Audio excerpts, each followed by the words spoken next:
What's up, tricksters and tricksetas, and welcome to another Tier 3 sub VOD review presented by your favorite Radiant coach, Charlatano Papito.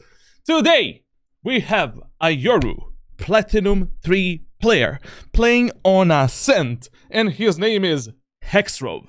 And he has Aizen as a profile picture, so that is like plus 5 points in gaming community. And minus 5 points in real life. You'll never get a girl ever. Hi, Charlatan. I'm looking to get some advice on how to play the game properly because I suck. We all suck, man. We're all here to improve. No. Chat cannot judge you. No one can judge you. No one. Something happened this act and I'm suddenly horrible at Ascent and I cannot win. I mean, Yoru on Ascent is like not really the best pick ever. But I mean, in low elo and medium elo, like, you should be able to carry the games with any agent to be safe. You know, like, these guys are operating at 20% mental levels. Sometimes they do alright, sometimes not. Sometimes maybe shit, sometimes maybe good. Love it. I will review myself from time to time, but I feel like I nitpick little things and I need another perspective from someone higher rank than myself. Listen. While reviewing yourself, when you're low elo player, even when you're medium elo player, to be honest, like, can be a bit intimidating and a bit hard. Like, I'm gonna give you a few tips when it comes to self-VOD reviews and what you're actually looking for. So basically, you know, first thing that you need to understand before you start VOD reviewing yourself is like, what is... Thank you for the sub, man. This music is gonna get copyrighted. I'm gonna be banned on YouTube, second YouTube channel, you know? So basically, the first thing that you need to do, if you want to successfully VOD review yourself, you need to watch others, Radiant players, coaches, VOD review others and themselves. Like, basically, you need to understand what play is a good play and what play is a bad play. And to essentially understand, like, what you're lacking and, you know, what you need to fix within your gameplay. Like, basically, you know, Maybe the easiest way to VOD review yourself when you already don't have a high levels of game knowledge in Valorant is by comparing your gameplay to the gameplay of some other ranked Radiant demon. But when you're doing that, like, you should never be VOD reviewing Radiant players that are like only relying on their mechanical skill. Like, you want someone mediocre, such as me, like, you know, my mechanics are like, but someone that relies heavily on good plays, good decision-making, good team play, etc., good positioning. Like, that's probably the easiest way to nitpick your mistakes and to understand, like, what you can do better within your matches. Like, basically, you suck with Yoru on Ascent, and you pick your VOD and a VOD of other Radiant player that plays Yoru on Ascent. And then you're just comparing, you know, how does this Radiant player takes A main space, B main space, mid area of the map? How does he counter the enemies on the site? For what type of executes he is going? How he's playing with his teammates, etc., Obviously, you know, playing in Radiant is, I mean, like, day and night compared to Platinum. But still, like, you know, that's probably the best thing you can do if you want to evaluate yourself as a player, and if you already want to VOD review yourself at such a low level, such as Platinum, for an example. Like, then next advice I need to give you is when you're VOD reviewing yourself, one of the main mistakes that players make is the following. They consider every bad play a bad play, and they consider every good play a good play. Like, you need to understand that a bad play that worked is still a fucking bad play that we should not do. So it's very, very important for you to understand that some rounds you just won because of luck, or the enemies are just absolute fucking dog shit. And that specific play, 80 or 90% of times, is not gonna work for you if you try to replicate it. So what is really important when you VOD reviewing yourself is that you VOD review not only bad plays and bad rounds, but you also nitpick the good plays and good rounds, which you actually won. Like, even in the match where you had 40 kills, and you won a match like 13-10, there is probably some fuckery that you're doing that is gonna cost you the future matches. Like, this is one of the most common mistakes I see when I see other players VOD review themselves, is like, you know, you win a round, I don't know, like 1 versus 3, but 90% of plays that you did were absolute utter dog shit. And you never ask yourself, like, how did I end up in this 1v3 scenario? Like, what is the root cause of this problem? How the fuck I ended up in a 1v3? Could have I rotated faster? Could have I played better with my teammates? Could have I, like, I don't know, positioned myself better? So it is always important for you to consistently try to find the root of your problems. Like, don't, you know, when you see an end result, always ask yourself, how the fuck did I get here? And then go step by step and see what was actually the problem during a specific round. Because I promise you, like, when you VOD review yourself, like, if I give an average diamond player to do a VOD review, in 80% of rounds where he died, he's just gonna say enemies are better, my aim is shit, and that's it. In 80% of rounds. But in the ranks below Immortal 3, 80% of rounds that you lose is not because of your mechanical skill. You lose only 20% of your rounds because your raw aim is shit and you need to work on it. 80% of rounds you lose because of something else. Positioning, reading the enemies, reading the game, pathing with your allies, utility usage, anything, you know, there's game knowledge, decision making, team, you get the point. So, like, this is a very sketchy topic, and in the future, I'm probably gonna, not sketchy, it's a very, you know, I really need a lot of time to explain this properly, and I need some notes for myself. And in the future, I will make a separated video, how to properly VOD review yourself, what are the notes that you should be taking, and how should actually that look like. Because when you're VOD reviewing yourself, that's a bit different than what I'm doing on my streams and in my videos. Like, it really doesn't work like that. Because a lot of times during the VOD reviews, I'm not speaking about every problem that I see. I'm just memorizing the things that I see, so that I can give that player solutions, training, like, after the session is over or after the VOD review is over. But it needs to go even deeper than what I do live. I mean, in my private coaching as well. So, like, you know, we'll explain that topic in some of the future streams. Like, just remember that at this moment of time, probably the easiest thing for you is just comparing your gameplay to the gameplay of some Radiant player that doesn't rely on raw mechanical skill to win his rounds, and you know, seeing how you can replicate whatever the fuck he's doing, and finding the mistakes in your gameplay. Now, I mean, to be honest, like, the best thing for an average player in Valorant is having a friend or a coach that is gonna consistently help you out and VOD review you and navigate you 24/7.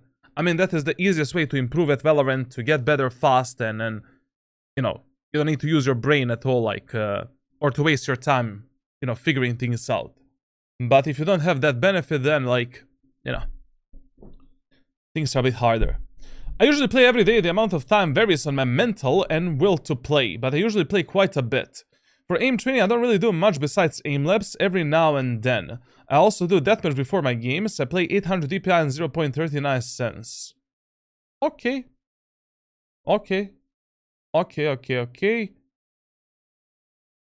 I mean, at this skill level, like, you really need to have, like, 15 to 30 minutes of proper warm-up. And you need to have some kind of core aim training that you do every day, or every second day, or every third day. You know, at this skill level, it is very important that you have that you're slowly developing your mechanical consistency, and that you're pushing your skill ceiling. So that's probably not enough. The main advice I'm looking for relates to playing off of teammates. How do I use my teammates to make my fights more advantageous to me? How can I switch up my playstyle to do this? When I decide to not dive in like Irving's soldiers and play more of a lurk, or even just slowing down. I feel like I understand how to read the enemies, but not my teammates. We'll talk about that.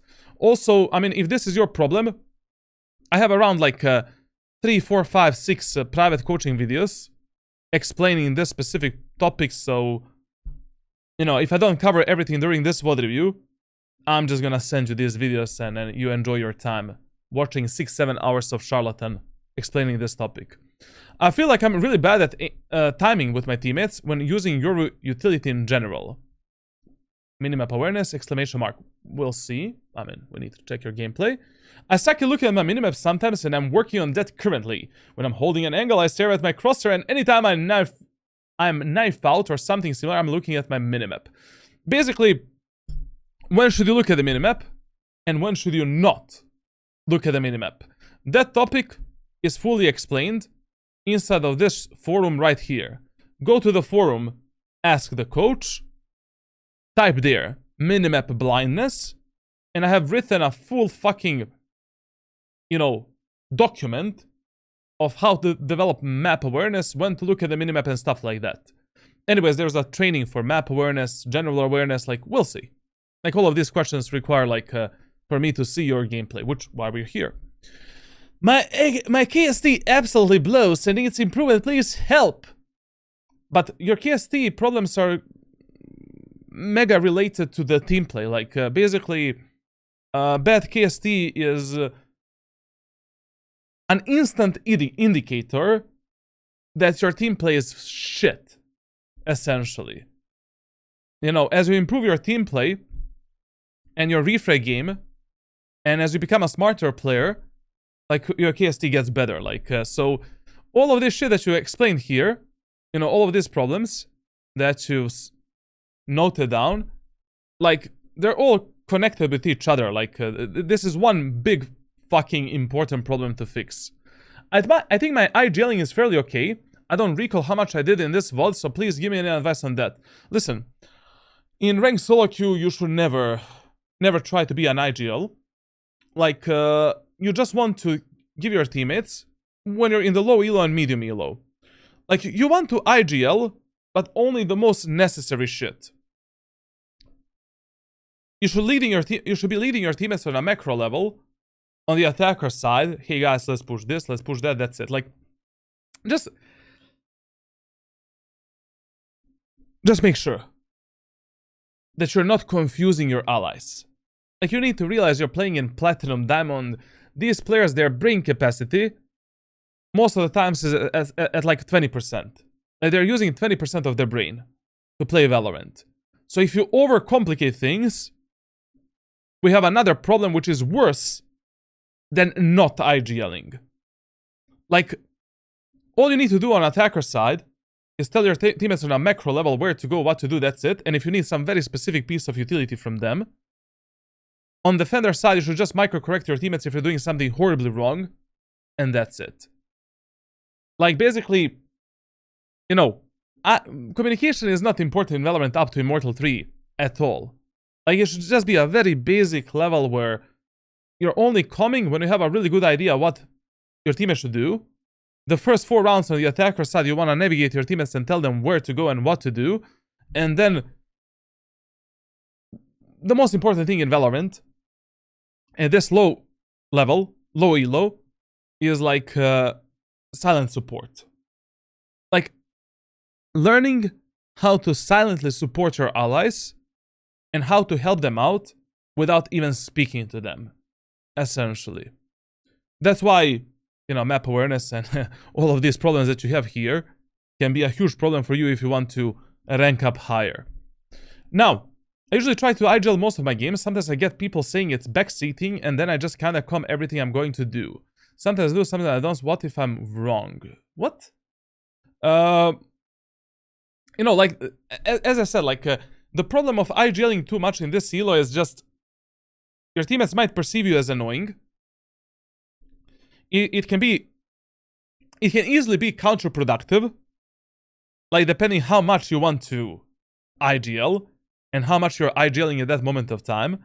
Like, you need to find some sweet spot and middle ground where it is not too much and it is not too little, you know, like you're not... you want to talk a bit, essentially, you know, tell them if you have some really good idea how to counter the enemies, how to punish the enemies, how to, you know, you get the point. Like, tell them what to do. And, you know, 50% of times your teammates are gonna listen. 50% of times they're not gonna listen.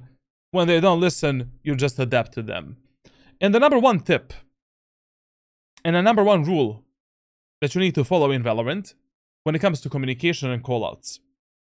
Whenever you give some kind of a callout, don't tunnel vision yourself onto that callout. Like, whenever I call something, like 3, 4, 5 seconds after the callout, my eyes are on the minimap. We need to see if our teammates are gonna actually follow us up, and if they're gonna do properly whatever the fuck we told them to do. Because 50% of times, your allies are not going to listen to you.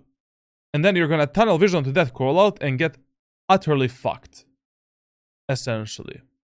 I like to keep playing Yoru. He is extremely fun, and pulling off trick plays or fake clones is so fun. I mean, Yoru is probably the most fun agent in Valorant right now. The problem in this low elo is that he is a lot more inconsistent than some of the other agents. Like, Yoru really requires very high levels of game knowledge and very high levels of game awareness as well. So, in this, at this level, you know, I never recommend players that are below Ascendant 1 to even touch Yoru. Like, Jet, Omen, Raze are far more beneficial. If you already want to play some dive character and you know, entry and, you know, some playmaker. But, I mean, Yoru is fun. It can be good. The problem is, like, inconsistent. He is mega inconsistent at this low elo and this low level of gameplay. Thank you. Try not to flame me too hard. I'm sensitive. Even if I flame you, who the fuck cares? Like, we're here to learn. Like, if I'm flaming you, it is because of the right reasons. And that's it. And the chat cannot judge you because the whole chat is probably same as you. Okay. Let's take a look at the hit tracker. Okay, now let's check the hex ropes. His my brother Sexo is the Zigzy, bro. Okay, Zigzy brother. Let's look at his tracker and what he has to present here. Okay, first of all, we can definitely say that our brother Zigzu is a hardstock platinum player. I mean, with this many hours in platinum, like, we definitely have some problems here. Usually when I see these type of trackers from other players, like, you know what's fucking you up. You know what's fucking you up. You play Valorant on a hard mode. Like, basically everything that you have written in on Discord, in your Discord post, is actually true. Like, this is usually a tracker of a player that doesn't know how to control the outcome of his rounds, that doesn't know how to compensate the mistakes of his teammates, and basically that is just hunting for some pointless kills with a lot of suboptimal and bad game decisions. Like, you know, this is a regular case of that. Basically, if you want to go from Iron 1 to Ascendant 1, the 3 most important skill sets that you need to improve are mechanical skill, game knowledge, decision making, and of course, team play as well. Like, I mean, that's like 4, essentially. Like, and based on these stats here, like these initial performance stats, you know, team play, decision making, probably like really off rails. Now, one thing I want to say is also, you know, you have a lot of these acts where, like, where like you don't play the game. You know, Valorant is really the game that rewards high playtime and consistent playtime. Like it would have been much better if you spread, you know, these 300 hours across a year, instead of making such a long breaks, because then you're resetting your MMR, then like it's harder to grind. Like basically Valorant is a very grindy game, and even if you're a terrible player, if you're putting in the hours, you can eventually get Immortal 3. But just how, you know, MMR works, and you know how the ranking up in this game works, basically like you need some consistency there. I mean, the last 3 acts, really good, really nice, and I would highly advise you to keep up with this if you're serious about getting to Immortal 3 and Radiant lobbies. Now let's take a look at this act, because he already plays shit tons of Valorant. Like, yeah, I mean, like this is a classic case of a player that is fighting a lot, that is not controlling the outcome of his rounds, and doesn't know how to win the matches himself. Like, we need to play a bit more like baiting game, trading game, be a bit more reserved. And you need to understand, like, when is your job to actually go for the kills, and when you should not go for the kills. Like, especially a duelist player with such a solid, I mean, your stats are optimal. They're good. But the reason why your KD sucks, why your KST sucks, and why you're losing the matches is stop fucking fighting 24/7. Now, your job is not to fight 24/7. Now, your job is to make maybe some kind of an opening. Your job is to take some initial space in a safe way for your allies. Apply the pressure. On a defender side, try to get a pick, but mainly value your life and play the retake game with your allies. Like, in this elo, if you're not alive, no one is coming to help you. Literally, like, and you're gonna be playing against the Smurfs, against boosters, with the boosted accounts, with mentally disabled players that don't deserve to be here. Like, you are one-man army when you're playing in the lobbies below Immortal 3. And you need to behave like a one-man army. Like, basically, you know, you need to have a certain levels of ego in the lobby in Valorant if you truly want to carry the matches and be a Radiant player. Like you need to really have that main character, you know, main character like syndrome if you want to rank up. Like, yes, there are certain tasks that you need to complete, certain tasks that you should do regardless of who you play with or against. But, you know, you know, your main problems are mid rounds and ending of the rounds, because this is like you know, stupid. It's stupid for you to be stuck here, man. Like, you have 44% win rate, you have 22% headshot ratio, 150 ADR, 1.2 KD. How the fuck are we here, man? How the fuck are we here, bro? You know? Like, we'll see. You know, you'll see in the VOD review. Like, basically, 90% of reasons why you're not Diamond or Ascendant right now is simply because you need to play a bit more passively. You need to think a lot before you take some kind of a fight with the enemies. You want to always take the fights that work in your favor, as long as you can take them in your favor. And you need to fight more with your allies. You need to become more of a refraggable teammate. You know what is an optimal KST for this elo? 76%, 75%. Your KST is 69.3%. Like, basically, these stats, you know, TLDR, these stats just tell us that every single match, you have 3 to 5 deaths that are unnecessary and where you didn't need to die. Maybe you could have taken a better fight. where you didn't need to die alone. That is a better like wording. And we need to find what the fuck are you doing during these rounds, you know, like. Now, clutch percentage is abysmal.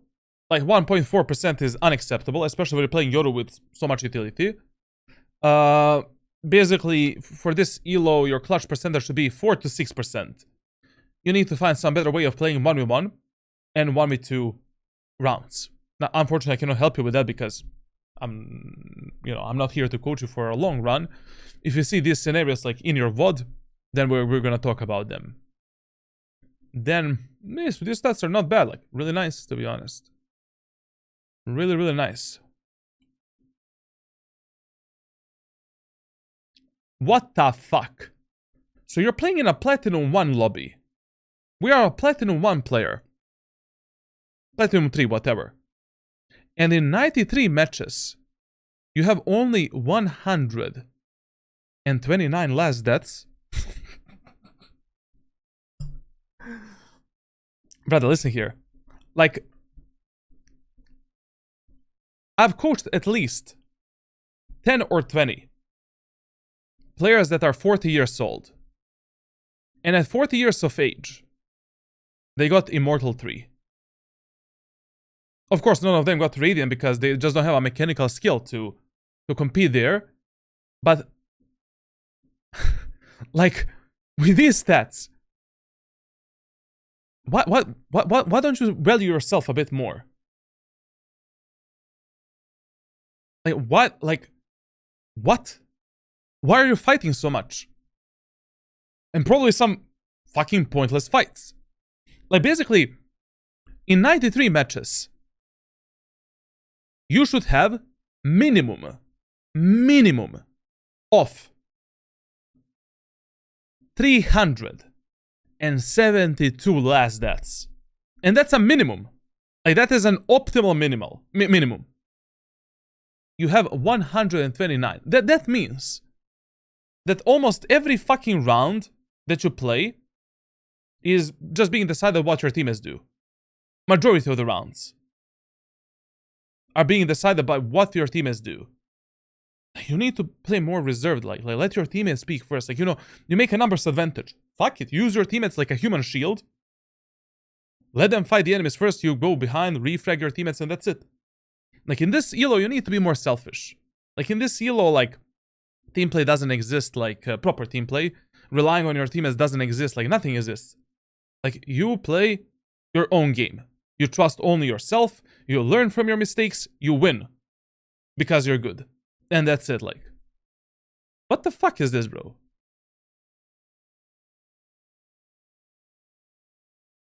Oy, oy, oy, oy, oy. Oy, oy, oy, oy.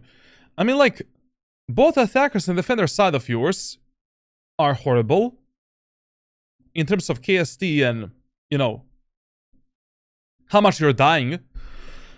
I just think that you're diving a lot, man. You're way too much into the enemy's anal cavity instead of having a good balance between like a passive and aggressive playstyle. You just need to find a better balance between aggression and passiveness. Like, this is just like, you know, insanity, man. Insanity. And both your attackers and defender side can be a lot better. Like, it's not like you suck on one side and, you know, you have a problem with executes or something like that. On both attackers and defender side, like, you can get better. Like, this is like, you have a fundamental problem in your gameplay. Where probably you're just going face on. Like, all you see is blood. All you see is blood. And that's a huge problem for us. And we'll see how we can fix that problem and what you can do better. Basically, like, when you're ranking up in Valorant, you need to understand that amount of kills that you're getting in a match doesn't matter at all. Like, then, like, how much damage you deal, that also doesn't matter. Headshot, none of these stats realistically matter. And the only thing that matters is, like, did you win a fucking match? Or did you lose a fucking match? How much impact you had in winning or losing a specific game. And that's it. Like, that's the bottom line. essentially. Like, you can have, like, 200 ADR, 2 KD, and still be hard stuck. You know? Essentially, it's just like, you just need to have much more efficient gameplay that relies more on closing out the rounds, especially when you're playing Yoru. I mean, like, Yoru is a really good clutch agent. You know, you have 2 teleports, 2 flashes, fake out. Like, when you're last alive, like, probably you're gonna have, like, some piece of utility to outplay the enemies better than a Jet player or, I don't know, like a Sage player or some shit like that. Like, you should give yourself some resting time. And, you know, you basically are missing what 90% of hardstuck duelist mains are missing. And that is, like, stopping point in your gameplay. Like, you just need to have a moment in time where you're like, okay, I've done a really good job.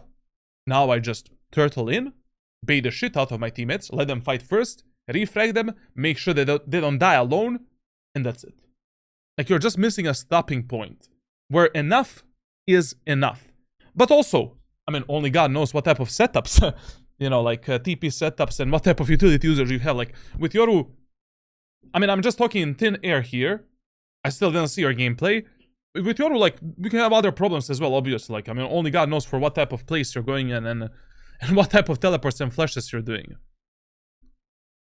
Okay, and when it comes to the maps, like, yeah, I mean, like, to be honest, you know, Ascent is not really your worst map. Like, your worst map is actually Abyss. Because on Abyss, you have abysmal performance. Abysmal. Like, and Abyss is technically a really fucking good map for Yoru. Because you can do very fast rotations, fake a lot, like, lurk a lot, like, I don't know. And Pearl and Split are your best. Okay. I mean, okay. Okay. You know, this 27.3% win rate might not be only because of your gameplay. It might be that you just, you know, specifically on Ascent, you got some teammates that are mentally disabled and that don't really know how to play the game, or had more trollers and toxic players on Ascent compared to any other map, you know? But we'll see. We'll see. Oh, I mean, obviously, you can do something better. Like, if you have 44% win rate with these stats, like, obviously, we're doing something fundamentally wrong.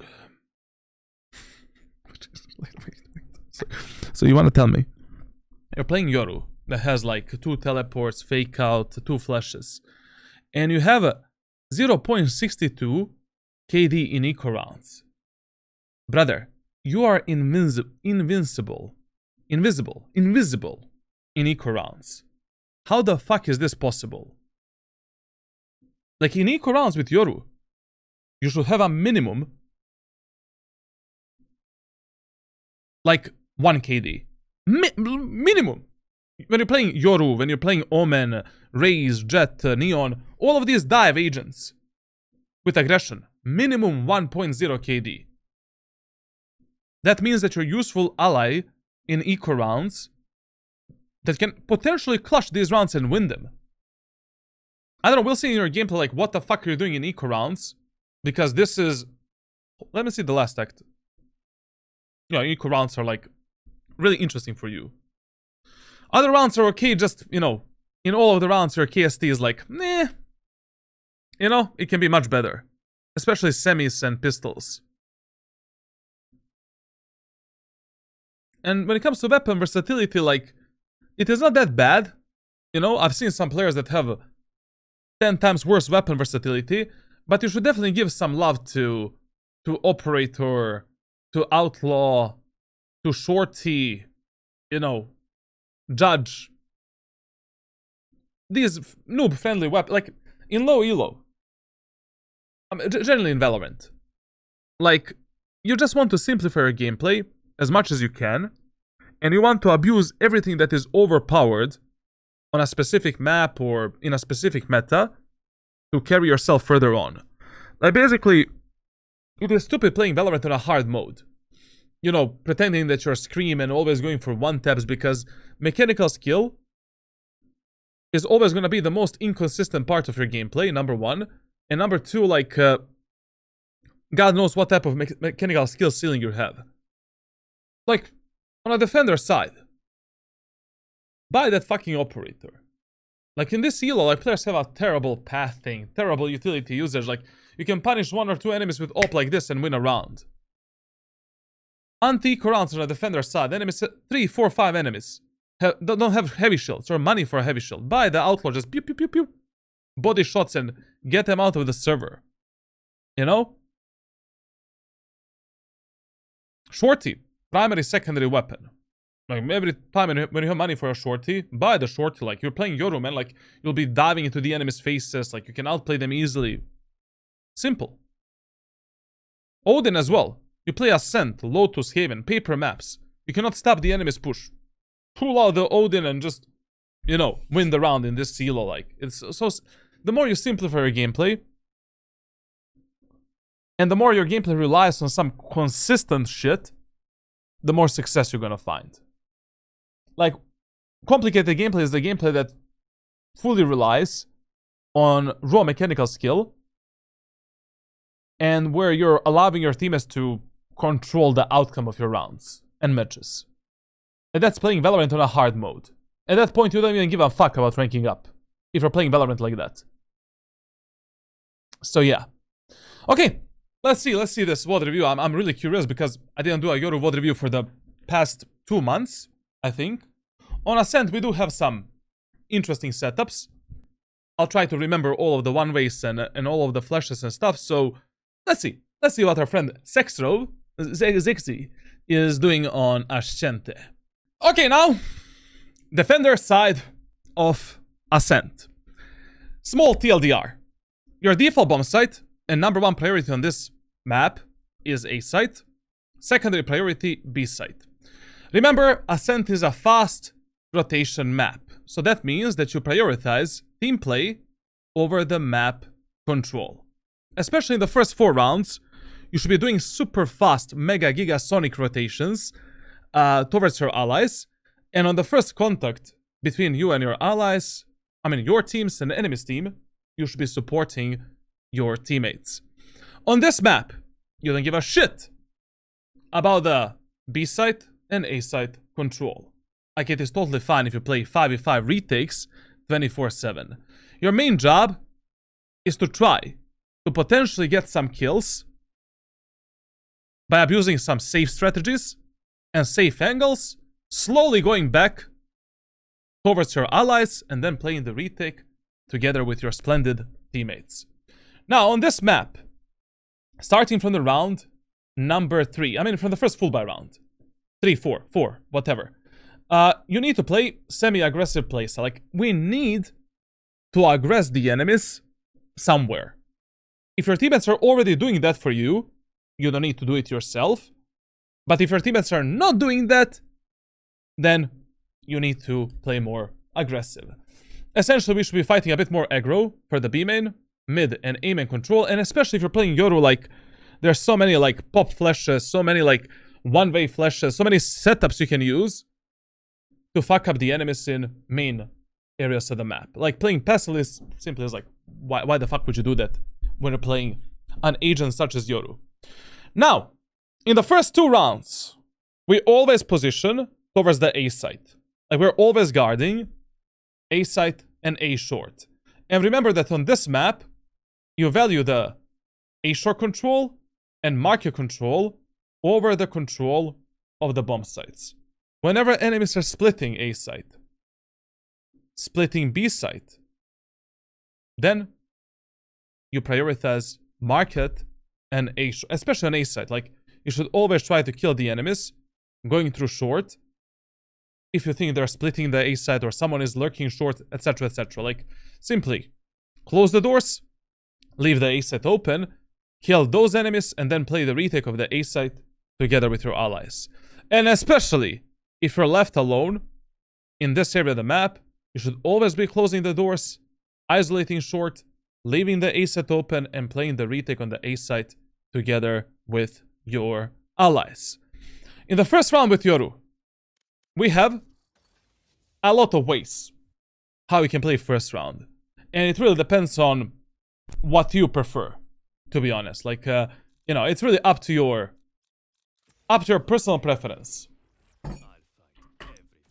Just a second to get into Ascent.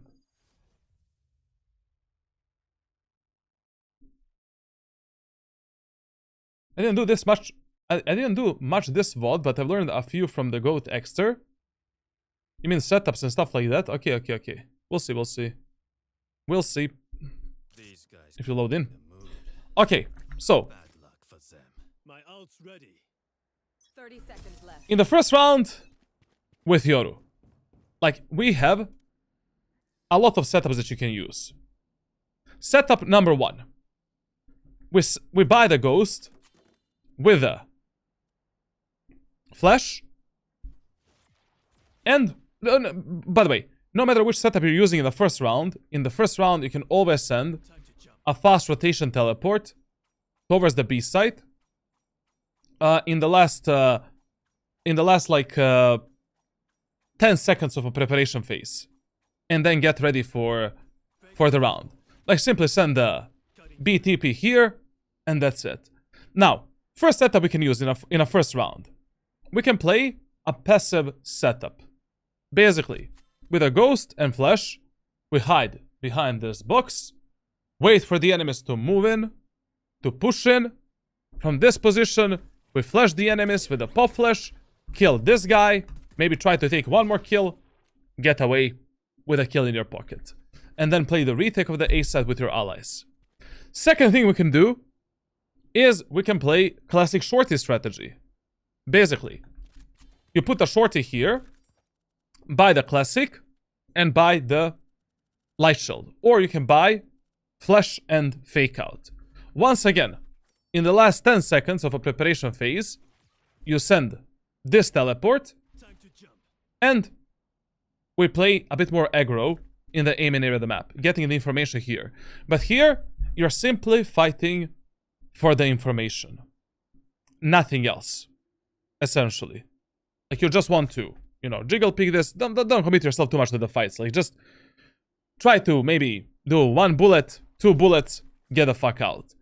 When the enemies are pushing into the site, prepare the clone, send the clone through the enemy smoke, send the flash, kill the guy that is going for the switch, TP away, reset yourself.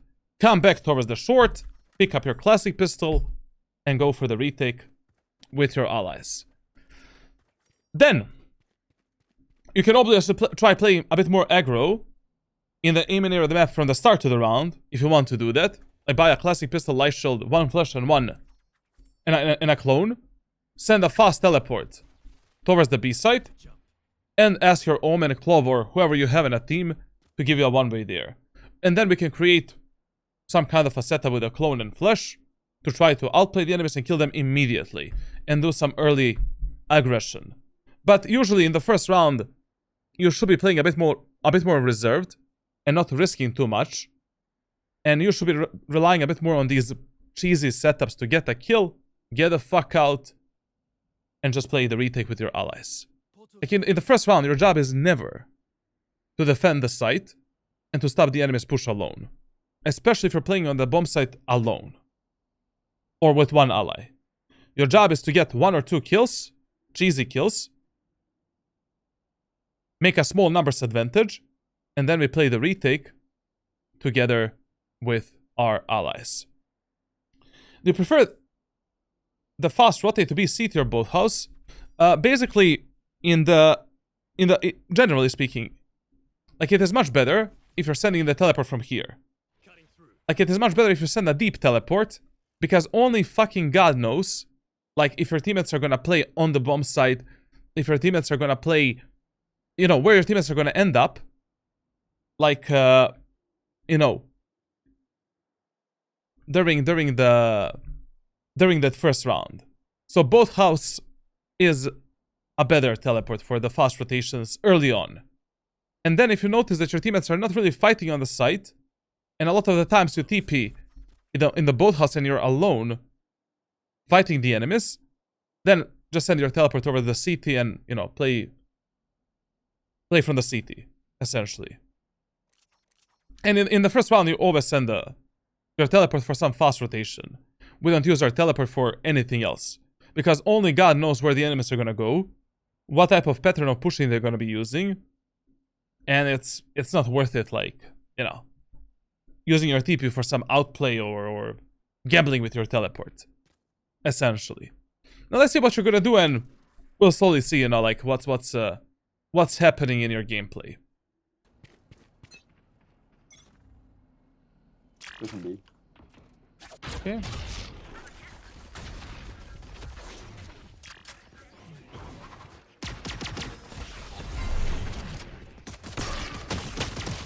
Okay, listen here.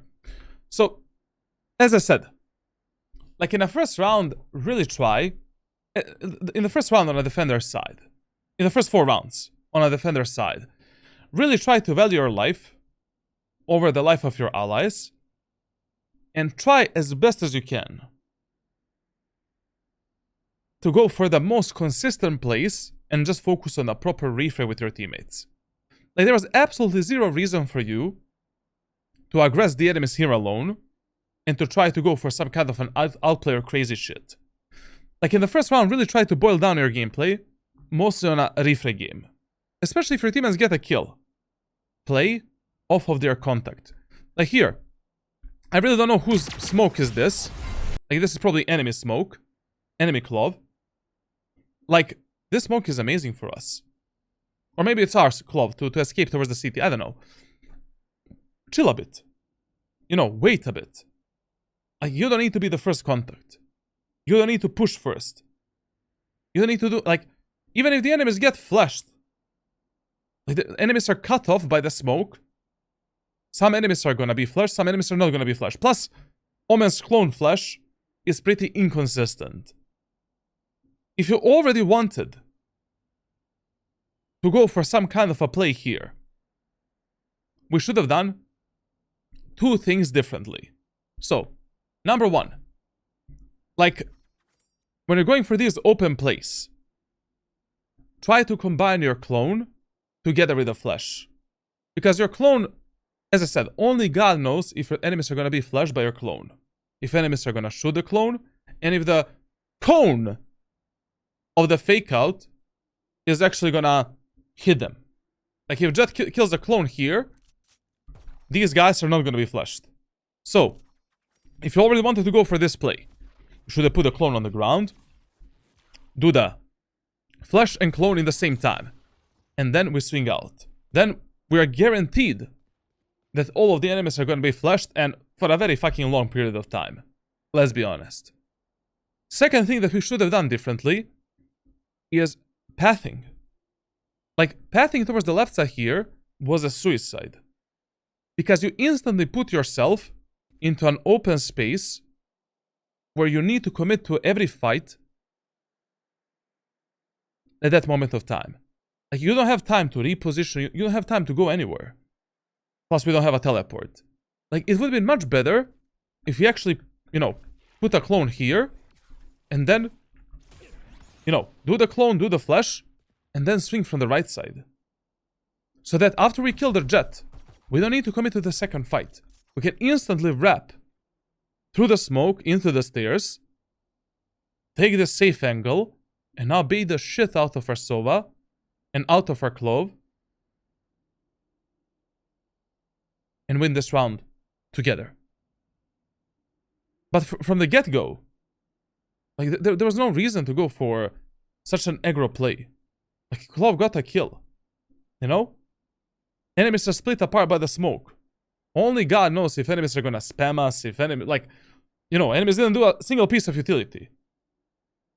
If we're gonna be tagged by the Sova drone or whoever the fuck they have right now, if Breach is gonna flash us, stun us, like they didn't do anything for this execute. Chill a bit, you know, reassess the situation. Like, basically, a bad play that worked or didn't work is always a bad play. In these type of situations, like when you already have a numbers advantage, just chill a bit more. And the worst thing you can do at your current stage of development is like making your decisions based on your feeling. Fuck this shit. And fuck your feelings. Like make your decisions based on information that you have and based on what enemies and your teammates are doing. Here we had plenty of time to think, chill. You know, 2 of our teammates are backstabbing the enemies, going for a fast flank, fast lurk. Just wait a bit, you know? I wait to see what Clove is gonna do, what Sova is gonna do, and then we pick a perfect moment of time to strike. We have clone, flash, like, we're gonna demolish these enemies together. Demolish them. So here, you should have combined this clone with a flash, also to make clone more believable, and to flash all of the enemies. And you should have pathed towards the right side, because then you see all of the enemies into one line, and you can easily escape that fight after we kill the jet. Whenever you're positioning yourself to fight the enemies, especially when you have a numbers advantage, like always play in a bit safer way. Like always have some escape route for yourself. Don't position yourself in an open areas of the map where you need to commit to the fights. And then we pray to God whether or not you're going to win these fights based on your raw mechanical skill. And we pray to God that enemies are worse than us in terms of mechanics. And you never know that, especially not in the first round. I don't know who I'm playing against right now. Is this a guy, an aim demon, brain demon, or just brain dead and, you know, banana mechanical skill?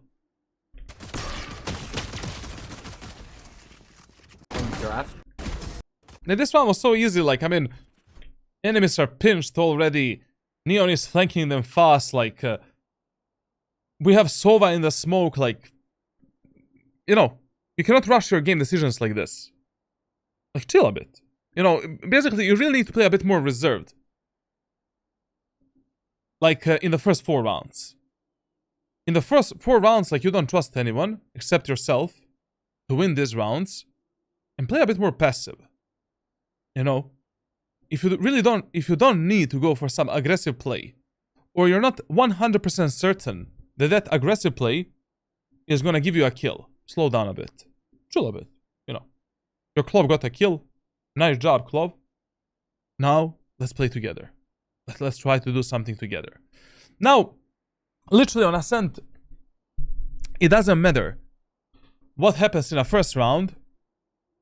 Second round, you're always starting on the A site. Always. And in this round, we're sending the CT teleport. Once again. I mean, not once again. Like this round, I will send the CT teleport. Because, you know, we should have better weapons than enemies. And we don't need to close the gap with the enemies.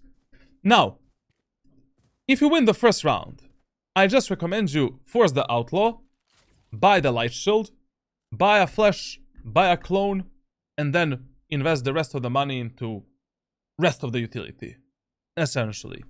Go for a semi-aggressive peek in the short area of the map like this, and lock in the mid tiles. But always do it from this angle, like hold it like this. So if we miss our shot, we can quickly escape and get the fuck out. You know, or maybe re-engage the enemies with a pop flash here, and then take a kill. I don't do it like that, like I'm mentally disabled. Do it like that, and then go for a peek. Or you can just do a regular, like, pixel flash, and then try to pick the enemies and kill them. It doesn't matter. Like, just don't play this angle, because even my dead grandma has a good crosshair placement for this shit. Like, this angle, you should never play on A short. It's way too dangerous. Like, I think even gold players are pre-firing this position these days. They hold it like this, lock in, and that's it. Lock in the mid area of the map, support your teammates on A site if enemies are pushing on A, and if enemies are pushing B, teleport fast, support them, kill the enemies on B, and that's it. But also, like in these early rounds, if I'm not certain whether or not enemies are gonna commit to a specific push, like in the first 4 rounds with Yoru, you should consistently send your teleports for fast and safe rotations. So if I rotate towards B, let's say in this round, and we delay the enemy's push, I don't know if they're gonna commit here, I'm instantly gonna send this teleport So if they decide to go back, or if they played some kind of a default, or I don't know, they basically, I have no idea how enemies are gonna play this second round. But the reason why we gamble on the A site is because it's our default site, and it's greater value for us than fucking B site. And anyways, on B you should have like, you know, Sova, Cypher, all of that shit there, like, and they should be able to stop their push easily. The more problematic area of the map for us is A short and garden area of the map. If you lose the A short and garden, we are fucked. Now, you can go with a Stinger, heavy shield utility, and shorty as well. Just, I mean, Ascent is a map where you can easily abuse the outlaw to take some free kills. And if enemies are mismanaging their economy, and they may be forced in this second round on the attacker side, and we win the round with the outlaw, in the third round they're fucked. Maybe in the fourth round they're fucked. Like, basically it is so easy in this elo we're playing right now to snowball with outlaw because of players' poor economy management. Like, if you master outlaw in this, you know, as a weapon on the defender side, it is so easy to snowball like the first like 3-4 rounds until the enemy's economy kind of stabilizes a bit. Now, here, like, especially after the first round, I mean, in the first round, enemies push B. We demolish them on the B side. Do you think that enemies are gonna have the confidence to push B again? Maybe, but highly unlikely. Like, we want to always position with Yoru on where we think it's gonna be the first contact between my team and the enemy team. And we're sending a fast rotation teleport towards the opposite part of the map. Right now, based on the minimap, based on our team's positioning, we can see that Clove is gonna fight aggressively in the B main area of the map. We can see that Neon is also gonna fight aggressively in the A main area of the map. The greater danger is our Neon fighting in the A main area of the map. Why? Because chances are a bit higher that in this round, enemies will go A, or through A short onto A side, and if my Neon dies in A main, round is almost over. I mean, it's not over, it just becomes more complicated and fucking harder, essentially. So in this round, considering what my Neon is doing, I would just be playing actually in the A main area of the map with the Outlaw. And I would just be holding this off angle for my Neon, while she's, I don't know, and just adapting my playstyle based on what she does. If she wants to push like a angry gorilla, I'm just gonna give her a very standard like fucking flash and try to maybe aggress here with her and support her. If she wants to play passively, I'll play passively. And if we don't see any enemies in A main for like, I don't know, 5 or 6 seconds, I'll just lock in the short area of the map from this off angle and wait for the enemies. Killing an enemy there, then we can go back into main, kill one more enemy, then you can prepare the clone and everything to fuck up the enemies here, etc, etc. But in this round, starting B is way too much of a gamble.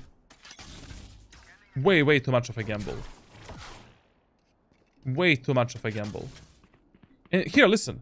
Like, if we already started on the B side, like I said, based on our teammates' body posture and positioning, we can tell that Clove and Neon are gonna fight aggressively. Look at them. Look at them on the minimap. They're looking aggressively towards the barrier. Like, when you see your team's positioning like this, they don't need to tell you anything.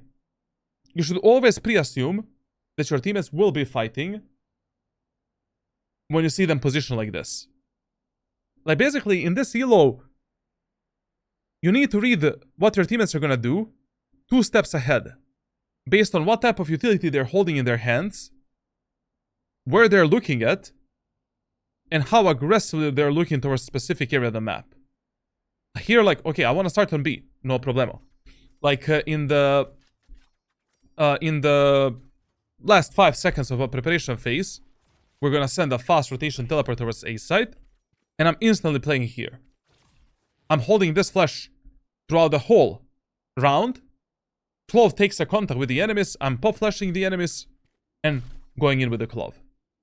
Or, if my Clove decides to do this, I'm going here, once again holding the flash, and I'm going for the pixel flash if Clove gets the contact with the enemies in B main.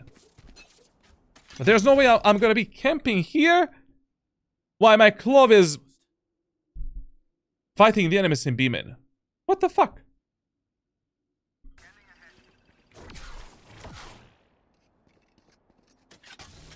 You should have followed this guy. I can flash for you. That was mega dangerous. Like, that was mega dangerous, allowing this imbecile to take a solo fight there. The guy has a sheriff in an anti-eco round. Like when are people gonna stop doing this, bro? You're not a VCT player. You're not a pro player. You're not Radiant. Like, bye. You win the first round. Bye in a second round.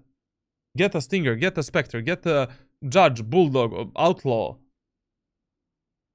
And what the fuck, man? You know, like you didn't win the first round to lose the second round. And anyways, like if you survive that second round with the weapon that you bought, like you still have high chances of winning the third round as well. And then in a fourth round, our economy is amazing.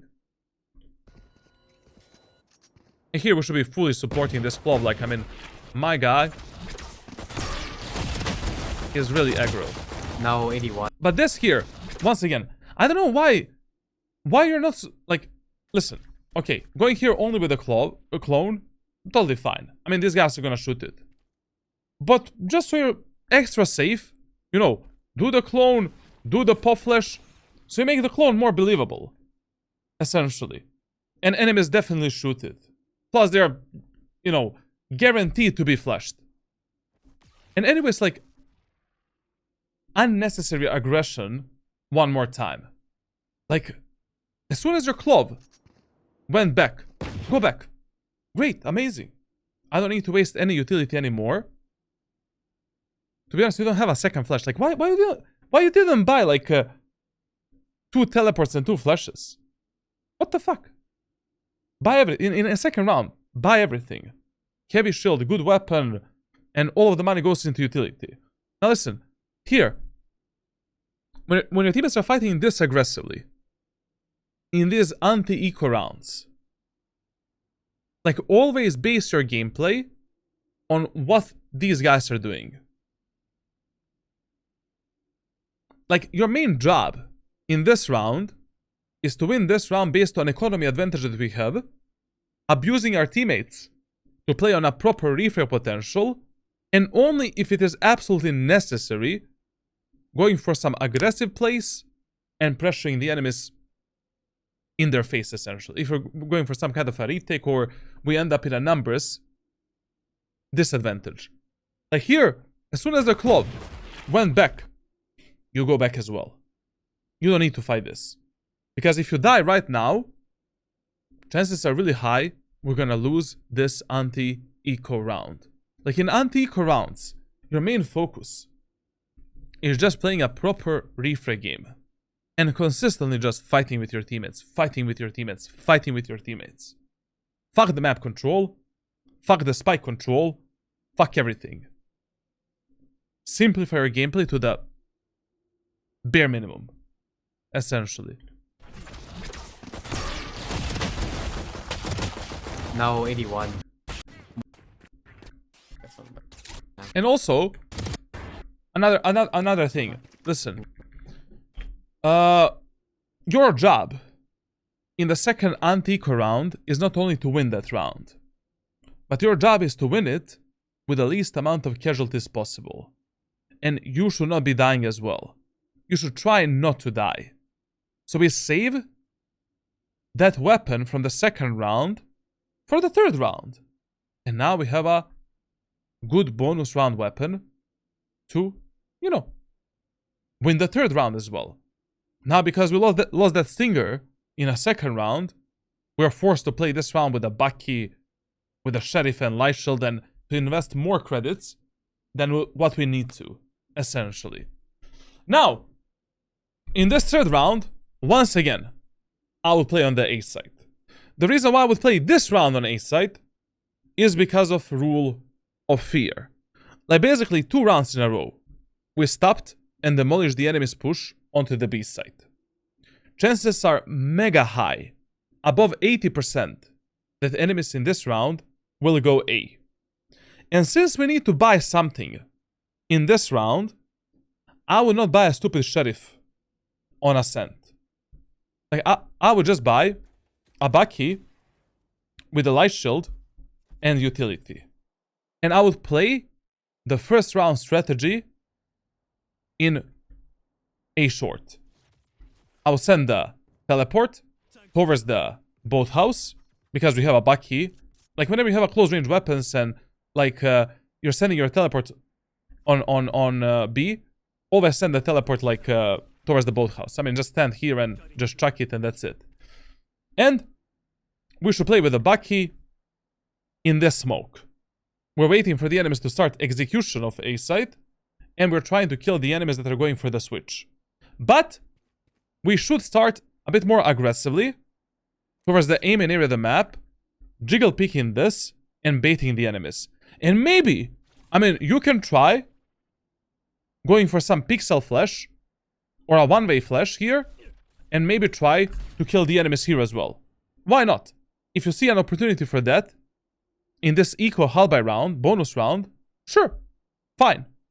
Or you can ask your Clove brother, smoke me here, and then through the smoke try to, you know, kill the enemies and that's it. It's really up to you.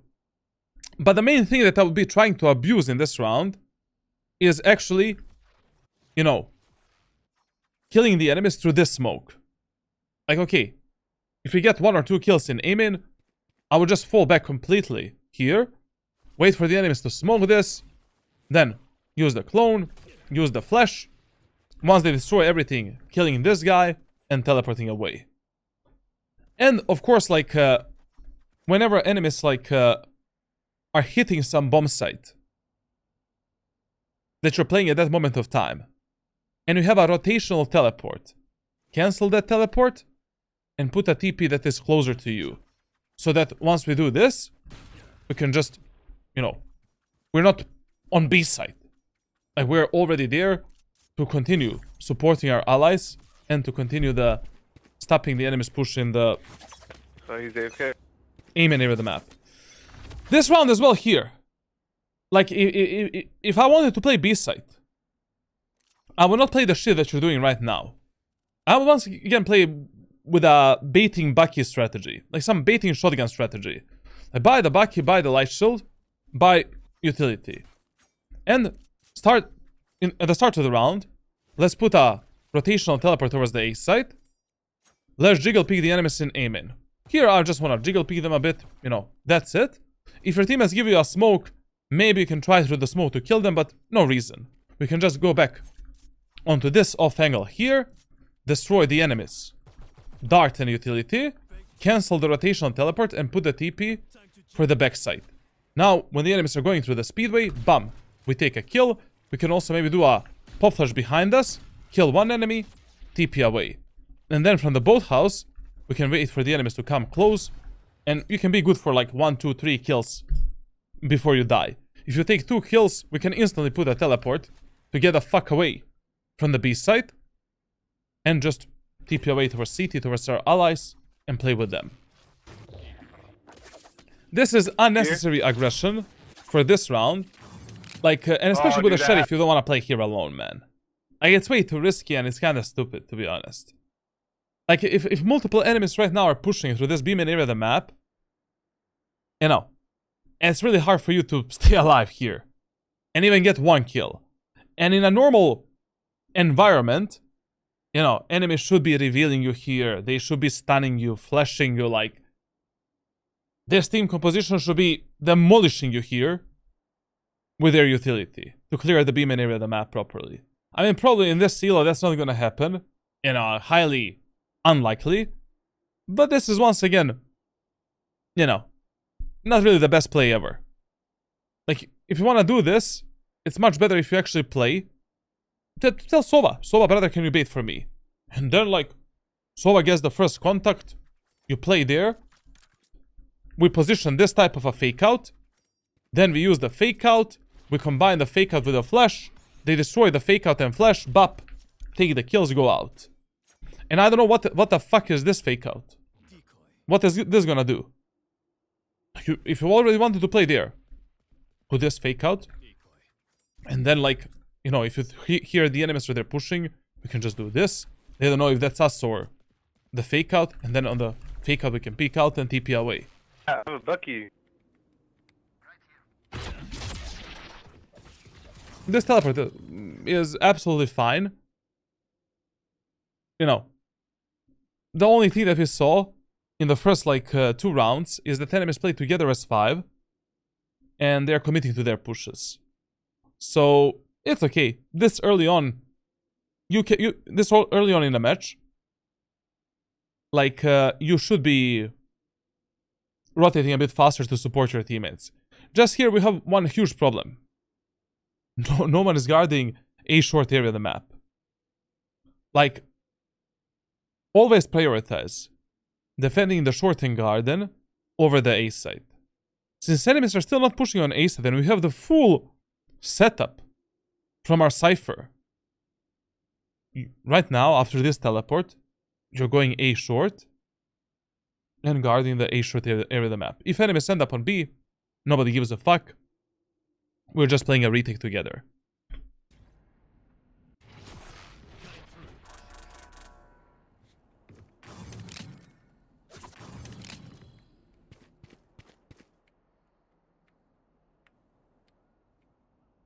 Split off cat. Watch your mid, watch your mid. Yeah, mark it. Yeah, one mid. What the fuck? Why would you do this?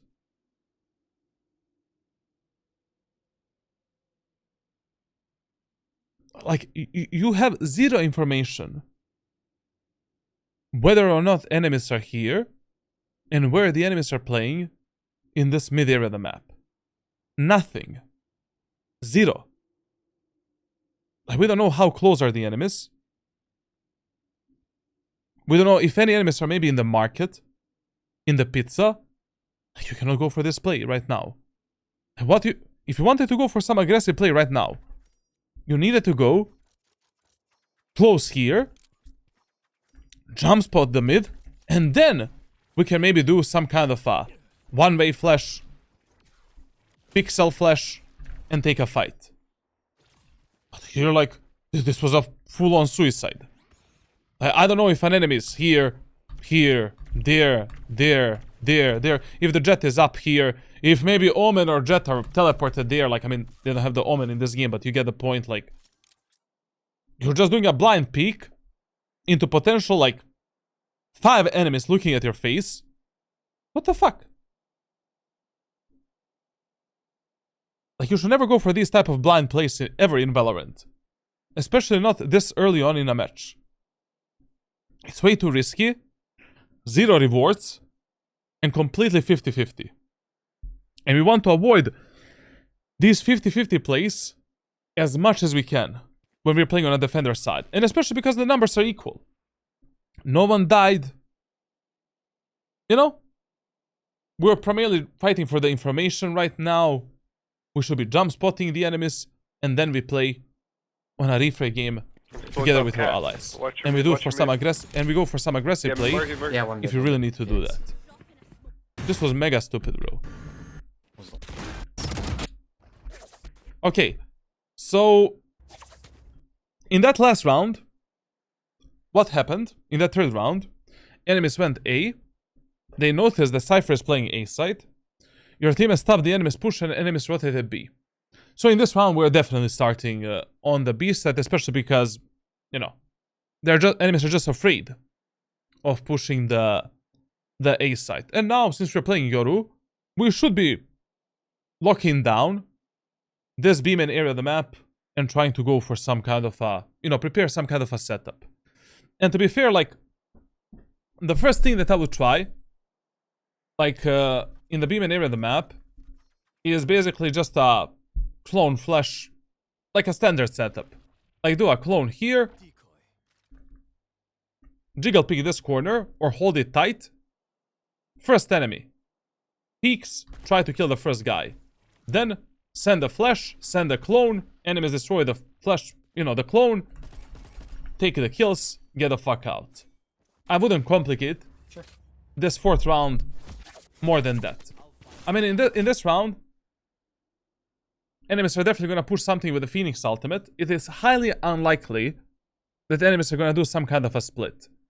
Usually when players have the Phoenix ult on the attacker side, they're going to call for some kind of a 5-man push, and probably they're going to play together. So right now, we really need to destroy that Phoenix ult before that ult destroys the anal cavity of our Sova.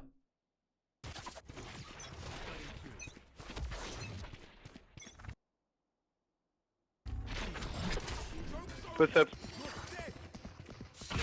Yeah, I mean, you listen. To be honest, like, let's talk about that. Like, when should you stop? Like, when should you not use the Yoru's teleport for fast rotations? There are only two case scenarios. Two case scenarios. Scenario number 1. You're 90% certain that enemies are gonna push the bomb site that you're defending at that moment of time, or area of the map that you're defending at that moment of time. We can use our teleport for some kind of an outplay, or to TP back onto the bomb site that we're defending at that moment of time. Second scenario. You need a teleport for some kind of an outplay based on information that you got from the previous rounds. Like, you think that based on how the enemies are pushing, based on how they're executing the sites, you think a specific play is gonna work to get behind the enemies and fuck them up. We don't need to use a fast rotation teleport. And actually, there's also a third scenario, like when you should not use these type of teleports. When you're using the ultimate to scout for the enemies on a defender's side. Like, if you're using the ultimate to do this, for an example, to clear this area of the map and get behind the enemies, then I'm never gonna use my teleport. Let's say I'm pushing the aim in area of the map with alt. I'm not gonna use my teleport towards B. Because if enemies are in the aim in and I TP away, I instantly, I take a fight in aim in, kill one enemy and I TP away. I instantly sold all of this space here to the enemy team. And I'm not ready to fight with my teammates that are on A set and A short. But if you're going, like, behind the enemies, and also you will have to cancel your teleport, like, and do a different one. It's stupid. But, if you do this teleport, so basically you want to push with the ultimate through the aim in area of the map. And we do the TP, I don't know, like, on top of the tower or on top of the rafters. Just to have a teleport to go quickly back onto the site. And we do this type of pathing with our ultimate. Like, then we are already there fighting the enemies. If the enemies are B, we don't need to commit too much to the fights. We can just escape that fight, go back into the market, and we are ready to support our allies. The main danger when you're doing this type of plays with Yoru ult is that once you take some kills here and delay the enemies push a bit, and you have a fast rotation teleport here, you might get a kill, but you're not ready to support the rest of your team in this area of the map. If the enemies decide to do a 5-man push onto the A site. Now here, like, I don't understand, like, why you didn't use a TP towards A. I mean, you forgot the teleport. And also, like, I don't understand why did you use a clone immediately? Phoenix didn't even do the ultimate, like, yet, and he used the clone here. Plus, your Sova is using a dart. Just to waste the clone.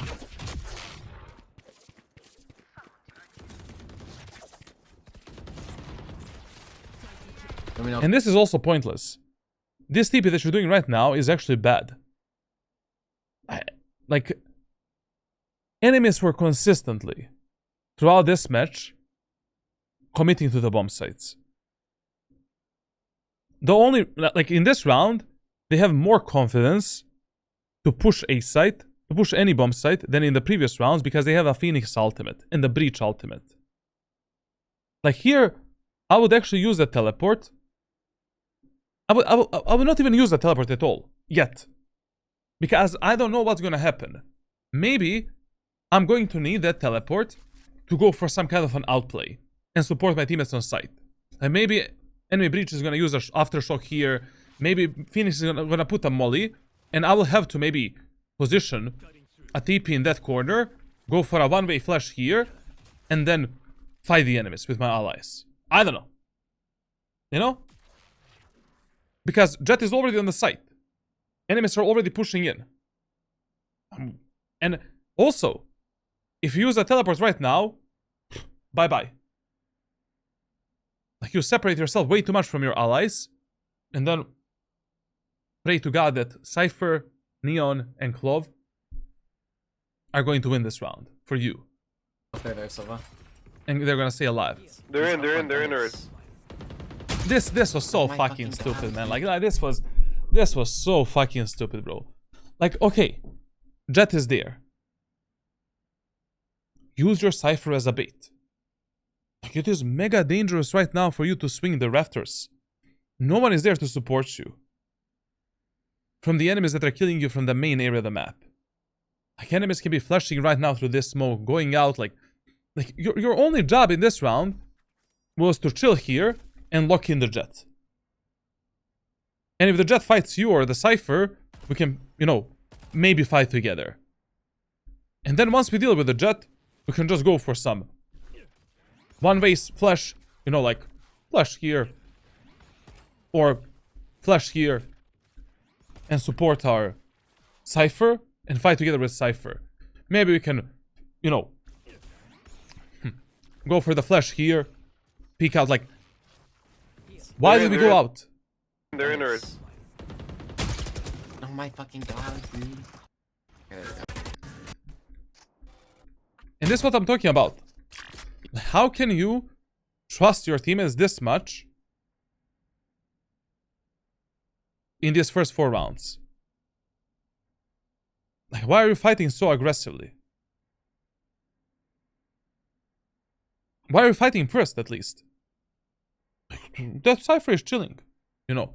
Unless that Cypher is in some really bad spot, we still don't need to help him out. Anyways, the best help that we can give to that Cypher is some kind of a pop flash, you know, some kind of a one-way flash as the enemies are going in, and that's it.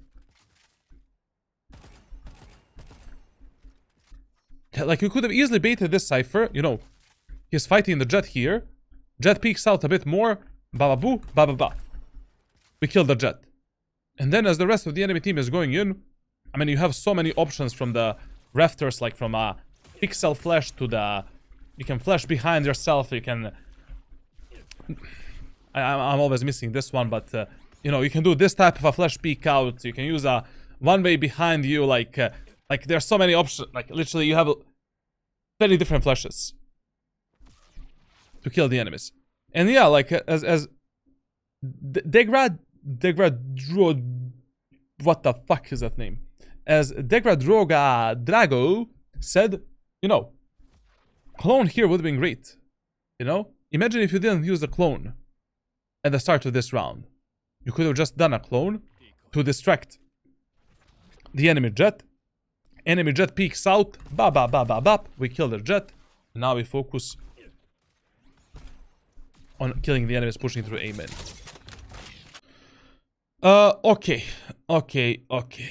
Okay. Now in this, like, 5th round of the match, since we lost that A retake, you know, we didn't stop the enemy's push on A. Basically, like, you know, in this round, it's a complete gamble where the enemies are gonna go.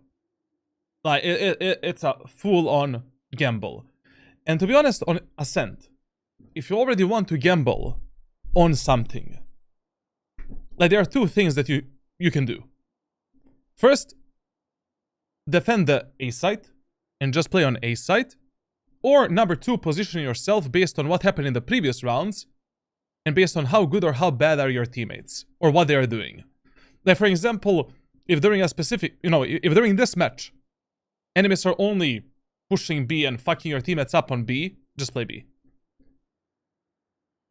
But in this round, I would definitely position myself on the A side, because once again, based on the positioning of my Neon, and based on what Neon is doing, she seems like she's going for some kind of an aggressive play, especially with the Bucky. I mean, the guy is there, alone, with a shotgun, with zero support, on our default bomb set of Ascent. We needed to play with the Neon. And once again, we can play some cheesy, basically Bucky light shield strategy to get some kills in the main area of the map or through the smokes. But also in this round, since our Neon is playing, a bit more passively in this corner, we can use that Neon as a bait to kill the enemies. We can simply play hide here, or we can start a round by putting the teleport here. Start in the A main area of the map, bait for the Neon. Jiggle pick this, try to take one shot, position yourself behind the generator if the enemies are pushing in, do the clone, after the clone, peek out, TP away. Then from this position, we can wait for the enemies to start moving in. At that moment of time, we should have provided a really, really good bait for our Neon. And then we can just pop flash, take a kill, but of course after we teleport up here, we should send a second teleport so we can escape this position after that fight. Here, like, it is, it's much better for you to play on A side, because right now, that side is being guarded by your Neon with a Bucky. And I highly doubt this guy is gonna play passively. Cypher's coming here now. Even if the enemies are going B, it doesn't matter. Like, I mean, you already have, 3 teammates towards the B side. Like, just look at your Neon, man. Like, she can die at any moment of time. And if enemies take A side, retaking A side in this round is gonna be pain in the ass. Hey. And listen, like, I don't know what type of a fetish you have on the B side with this specific position. Fuck, fuck playing this position, man. And one of the main spots that you should try to abuse to fuck up the enemies with the close range weapons is always the speedway. If I already want to start passively this round on the B side, okay, once again, we can send the fast rotation teleport towards the Neon, towards A side. We jiggle peek the enemies here to bait them a bit. Like, basically, no matter how passively you're starting some round on a bomb site, you should never sell this area of the map for free. Let the enemies see you at least. So they will be forced to maybe do more utility to push through the choke point. If enemies don't see anyone here, they don't need to use that much utility, to clear the main area of the map. And they're just probably gonna just run it down. But if you just do this, you're jiggle peeking this, bait the enemies a bit, and then walk towards this position, maybe, Breach will use a stun, flash, aftershock, I don't know, to clear these close angles. Like, your job on a defender side of any map in Valorant is to waste as much utility as possible from the enemies before they reach the choke point and before they initiate a specific execute. And on Ascent, like, you should never be allowing the enemies to walk up to this position, this position, this position, and this position without us knowing whether or not enemies can be there. Like, the bare minimum we should be doing is just jiggle picking this and baiting the enemies with a classic pistol, making the enemies think, this Yoru only has a classic, let's run him down. But of course, you don't have a classic. We can just position here, destroy the arrow.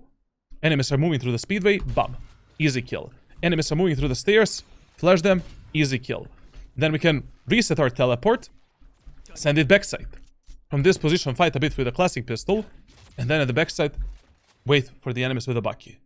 You're gonna get another guaranteed kill in this silo. But this spot here is like a really bad one and done angle. Like, literally, this spot and the locks is something that you should not even consider as an angle when you're defending the B set of Ascent. Like, you play here in a very, you know, those spots are very situational spots.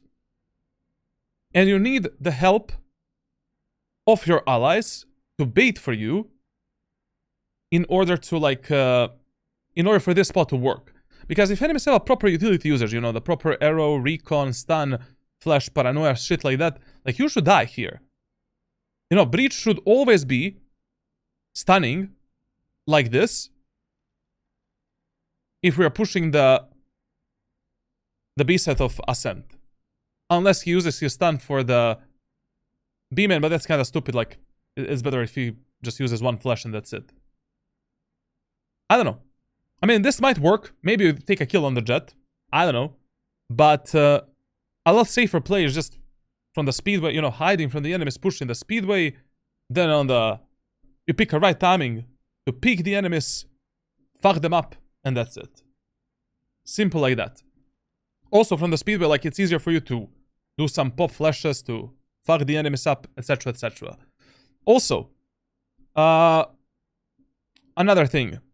Like, actually, let's see this round first. B, sorry. But I think this is gonna be a full fuck up. Like, there's no way. There are a few B. Yeah, listen. Always use circle crosshairs for the shotguns. Don't use this crosshair. I'm gonna share with you some videos explaining why circle crosshairs are important, especially when you're fighting the enemies in a close range fights and when you're holding the close range angles.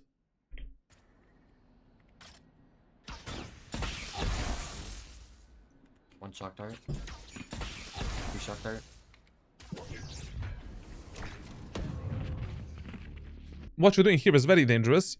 I mean, even though that arrow revealed those, you know, your Sova did an arrow here. The arrow revealed those enemies. But there was still smoke here, so enemies can easily be here and here. Like, there's still no reason for you to get close up and personal with the enemies. Especially in this round here.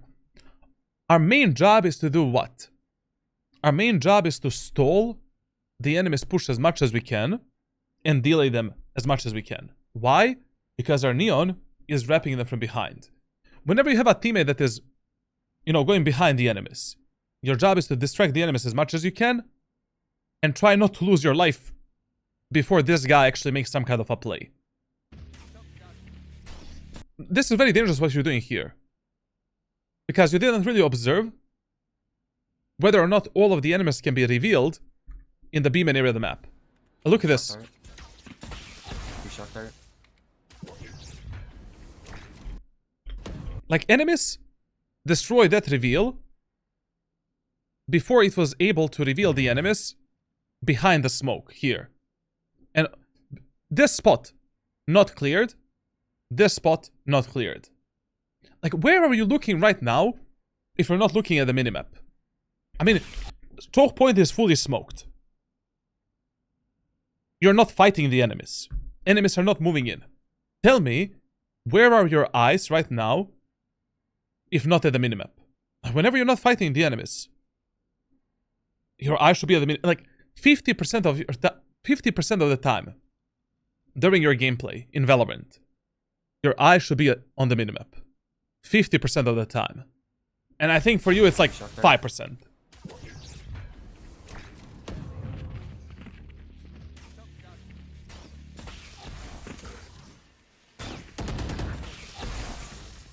Listen, this angle here, like, is not really the best angle when you're playing the shotguns. Like, enemies have a bit of an angle perception advantage over you. And if they peek you from this position here, like, if the enemies peek you like this, they always see you before you see them. You know, the tip of the gun. And they're ready for that fight and they can just delete you.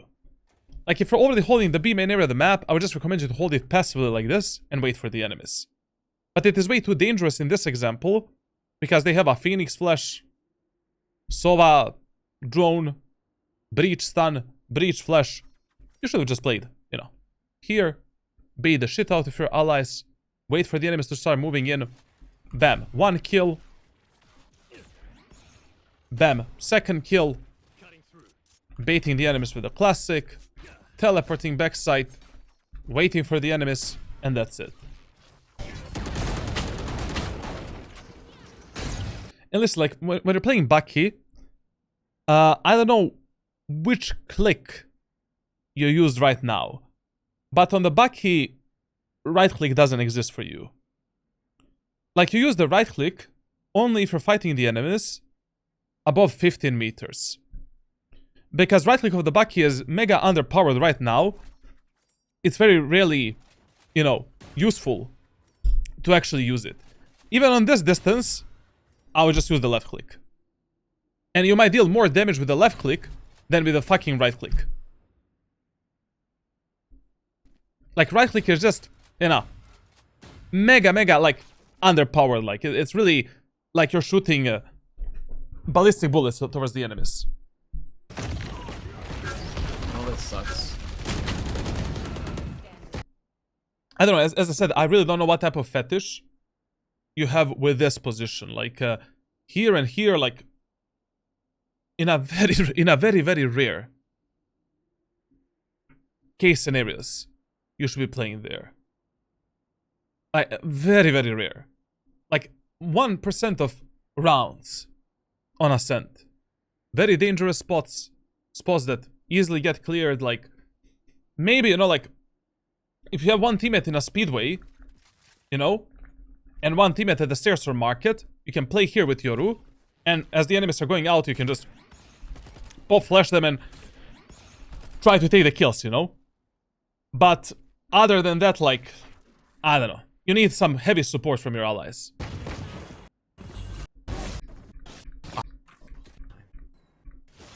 Okay. Are you pushing up, Neon, or what?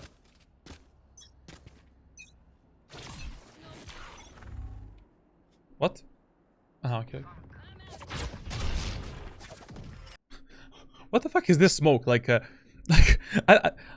is this... No, this is the enemy smoke, right? Like, what the fuck is this, bro? Like the whole match enemy club is using the smoke here.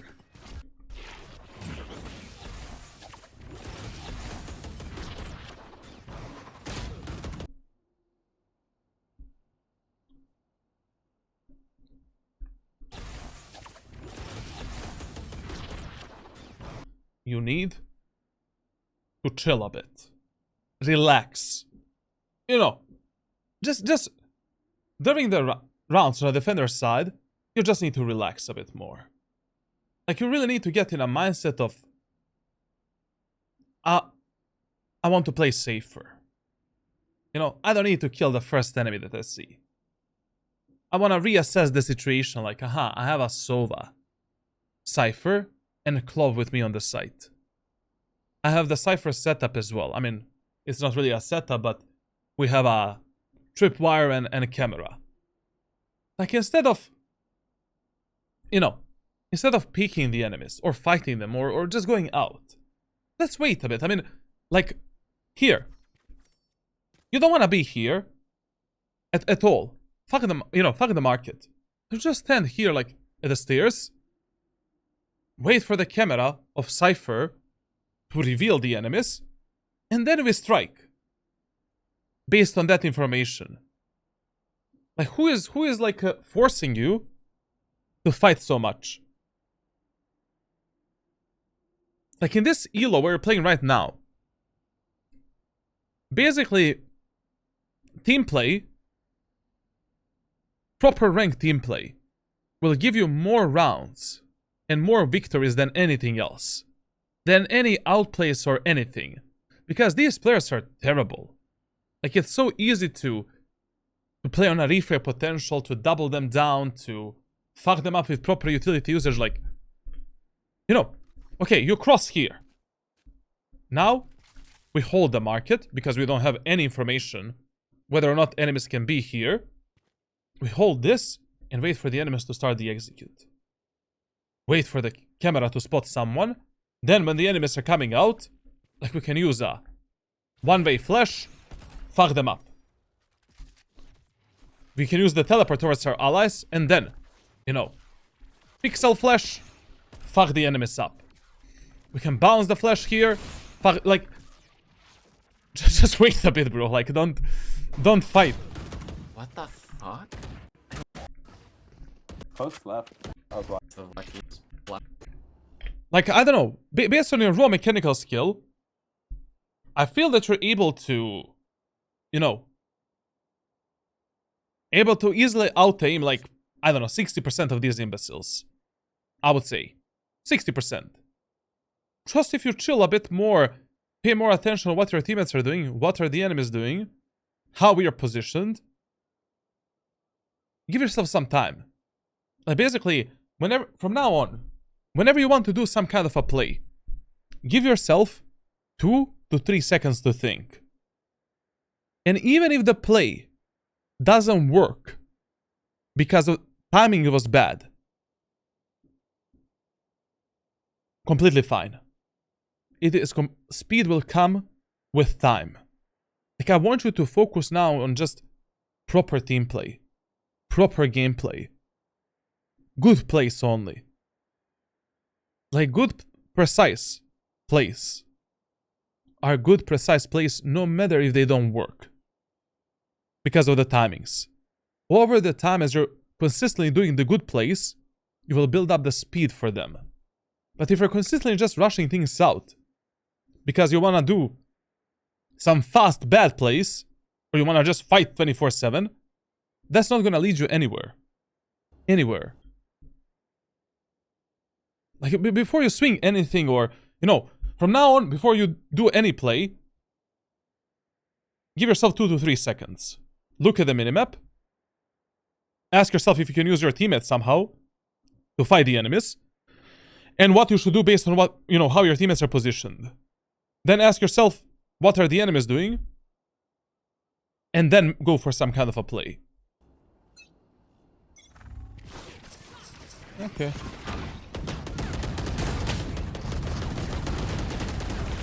Anyone?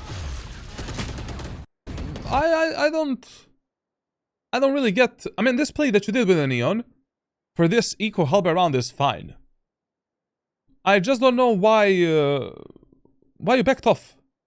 You know, in eco rounds and halberd rounds, you should be fighting a bit more aggressively. Like, those are the only rounds where you don't value your life as much as you value your life in full buy rounds. Like, when you're playing these close range weapons, the first opportunity you get to trade yourself for 1, 2, 3 kills, use that opportunity. Here, I would not back off in this specific round. I would actually continue fighting. Like, here, solid play. Sure, fine, you know, whatever. Just before we start this play, what we need to do is we need to send, you know, some passive teleport so we can escape if we get a lot of the kills. Then this flash here was completely fine. Then we should have picked with the Neon a bit more aggressively. Then when the Neon died, just do the clone, combine it with the flash, get maybe 1 or 2 more kills, and get the fuck out. Instead of wasting your ultimate here, and wasting opportunity to kill maybe like 1 or 2 more enemies. In this round, like, it would be completely fine for you to trade yourself for 1 more kill. Because it is easier for your teammates to win a 3 versus 3 eco round rather than winning a 4 versus 4 retake. During those eco and halberd rounds for your team, the less enemies there are on the map, the higher the chances that eco round players are going to win that round. Because it is easier for us to isolate individual fights, maybe pick up the guns from the dead enemies, and to outmaneuver them. Especially here where the Sova has the ultimate, Phoenix has the ultimate, like, I don't know. If we kill the Sova or we kill the Phoenix, chances of our teammates winning this round is quite a lot. Quite huge. Anyone?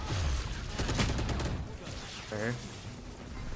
2 right here, 2 right here on my YouTube minimap.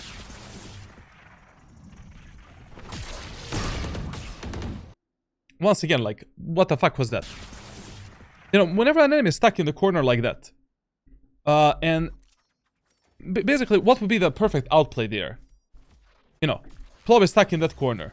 There's one enemy here. Ult's ready. You just put a fake out on the ground, un-ult, I'm back. do the fake out then, combine it with the flash. Now why am I using this flash or this flash? So this guy is also flashed. Because if the Clove kills the fake out, only Clove is gonna be flashed. This guy is not gonna be flashed. Get out of the ult and then activate the fake out, do the flash. That Clove is fucking dead. And we can safely reposition, and we are 4 versus 2.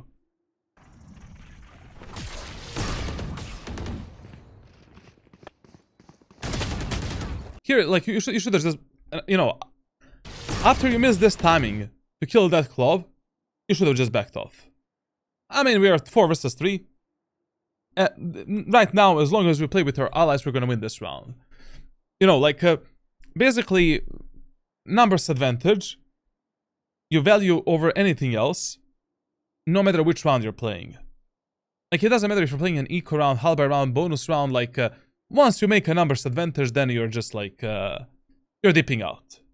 You're like, see you later, guys. Like, now I just want to play with my teammates on a proper refray potential, refray game, and win this round.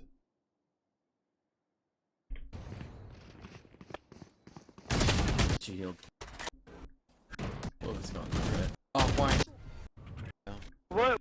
But they should be able to win this, yeah, like... This is what I'm talking about, like, basically, you know, in these eco and halberd rounds, you should not be afraid to go for some monkey, aggressive plays, like, basically, we'll see in my gameplay, whenever I play a shorty, bucky, you know, like, stinger, and enemies are like, full buy, the first opportunity I get to close the gap with the enemies and trade myself for like 1, 2, 3 kills, I'll do it. Even if I die. Because the lower the numbers we have on the map, the higher the chances that eco round players are going to win that round. But yeah, like, you know, you want to go for these kamikaze plays as long as the numbers are equal or enemies have a numbers advantage. As soon as you make numbers advantage, then you always respect the numbers advantage over anything else. Now, in this round, playing B-side, I don't know about it. I mean, chances are 50-50 that enemies are gonna go A or B. The reason for that is because they have a Phoenix ultimate. Last time when the enemies had a Phoenix ultimate, they pushed A side. And usually players in Valorant really like to repeat, you know, where and how they use their ultimates. But, you know, since we have Cypher that is playing passively on the A side anyways, and our Neon looks like she is ready to fight, playing B side here is fine. With a fast rotational teleport towards A side. Okay, solid. And we need to support this Neon. Like, in this round here, because Neon seems like she's gonna be fighting aggressively, it's okay for you to play in this corner. Also, what we could have noticed, based on the previous rounds, is that enemies are never using the stun, flash, or any recon ability to clear the B main. So getting into this position should be pretty safe. We use the Neon as a bait, we use the fake out, and then we can potentially get a few kills with the fake out and flashes. Dogs. But this guy, like... What, like, why would you push this aggro, man? Huh? I mean, it can work. It can work. But still, like... We'll see. Wait. Yeah, this is what I was talking about. Like, players in Valorant are mega repetitive. Mega fucking repetitive. Like, usually where you see them, you know, when enemies have the Phoenix ultimate, Killjoy ultimate, KO ultimate, Gecko ultimate, like where you see them use that ultimate previously, in the future rounds, there is a huge chance they're going to use that ultimate there again. Because players in Valorant are very tunnel visioned on specific plays. You know, tunnel vision is destroying them. And their playbooks are very shallow. And they love to repeat the same plays over and over again. Like, most Valorant players, like, have a ranked playbook that is, like, basically one page. That is very easy to read. While your playbook and your gameplay should be mega fucking deep. Here you should be Insults is there. teleporting, man. Like Phoenix is. You should have teleported as soon as you saw this. Wait. You saw the Phoenix moving in. TP. Fuck it. Anyway, Sova is here defending B side. Neon is defending market. We cannot risk Clove and Cypher dying. I think Insults is there. Flashing. Good. It's okay. I mean, that flash is mega powerful, like, very hard to dodge, like, sure, fine. Sure, fine. I'm tucked box right now. Waiting for a stiff roll. Just after that kill, once again, what we should have done is get the fuck away. Your job is done. What more you want to do? We made a 5 versus 4 numbers advantage. What do you want to do? You want to kill all of the enemies every fucking round? Like, the amount of kills that you get doesn't matter. Like, literally, it doesn't matter in Valorant. The only thing that matters is, did you win a round? Did you win a match?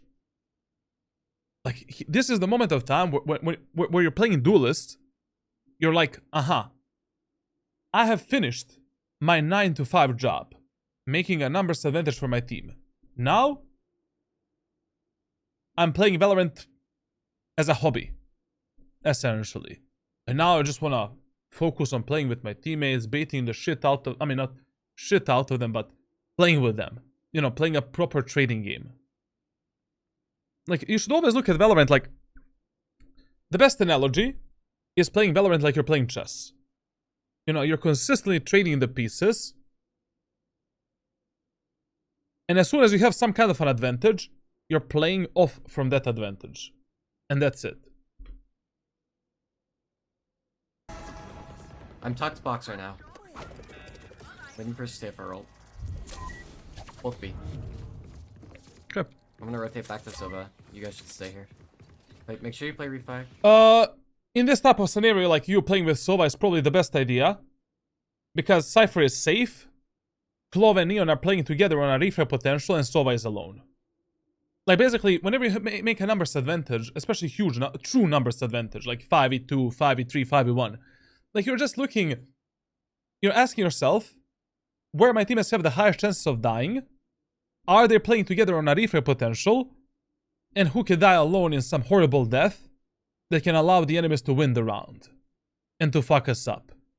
Here, Sova is very important for us because if Sova dies from this breach, they can open up the B site and then they can kill us from the market, from the CT. They can be more aggressive and, you know, plan the spike, etc, etc. This is a good game decision. Very good. Oh no. But also, you know, like, we are still playing a fucking Valorant, like, and you never know if your teammates are gonna play a proper replay game as this Clove and Neon, in what type of scenario they're gonna put you in. Now, our team has put us in a completely different scenario. So we are 3 versus 2 now. In this scenario, once again, you want to play with a teammate that has the highest chance of dying and that you think is going to be the first contact with the enemies. Since our Cypher was usually mega passive on a defender's side, I would leave this Cypher to play alone. And I would still commit to defending B side together with my Sova. Fuck the map control, fuck everything, let the enemies plant the spike. As long as we play 3 versus 2 retake, we can win this round. Oh shit, okay. Yeah, Cypher seems disciplined.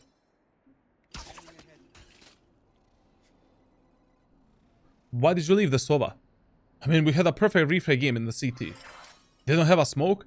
And this right here is the worst scenario in which you can be in Valorant. Where every single one of your remaining allies, in a numbers advantage situation, is playing alone. 1 versus 2 gunfights. Or 1 versus 1. Here, you mimic whatever the fuck your monkeys are doing. Let the enemies take B site. Let the enemies take a map control. Nobody gives a shit. As long as we play this retake together, and nobody dies anymore, we have the highest chances of winning this round. No, Sova. Plus, we cannot play here. We like if you decided to stay on the B side, we simply cannot play here. Like we're playing a one and done angle. Enemies can, you know, breach can just instantly flash me, kill me. Market is fully open. Like in this situation, the only position you can play is the backside of B, watching the cross here. And that's it. And on the sound of the drop, you're reacting onto the enemies that are entering the B side from the speedway. We need to play a more safe if we already decided to play on B side alone. But, as I said, in these type of scenarios, you should always mimic, always mimic what your monkeys are doing. Always. I would have 100% followed that Sova. Fuck the B side, fuck the A side, fuck the mid, fuck everything. Let them plant the spike. Like we lost 3 teammates because of these type of fights. How many more we're gonna lose?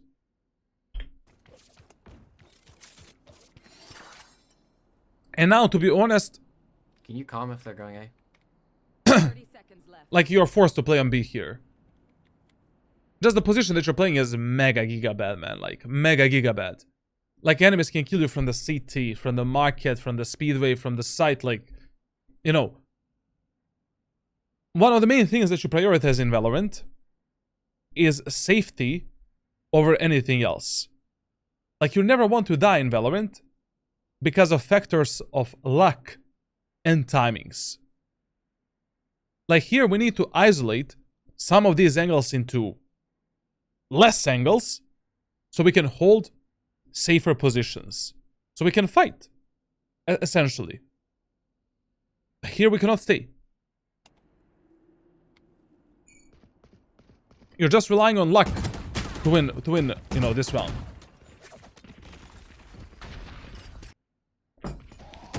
And anyways, let me ask you.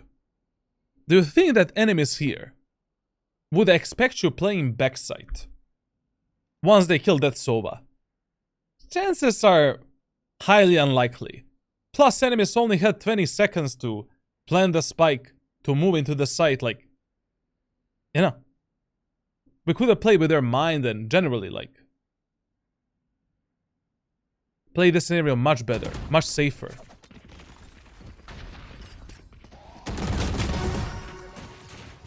Spike down B. 10 seconds left. Last player standing.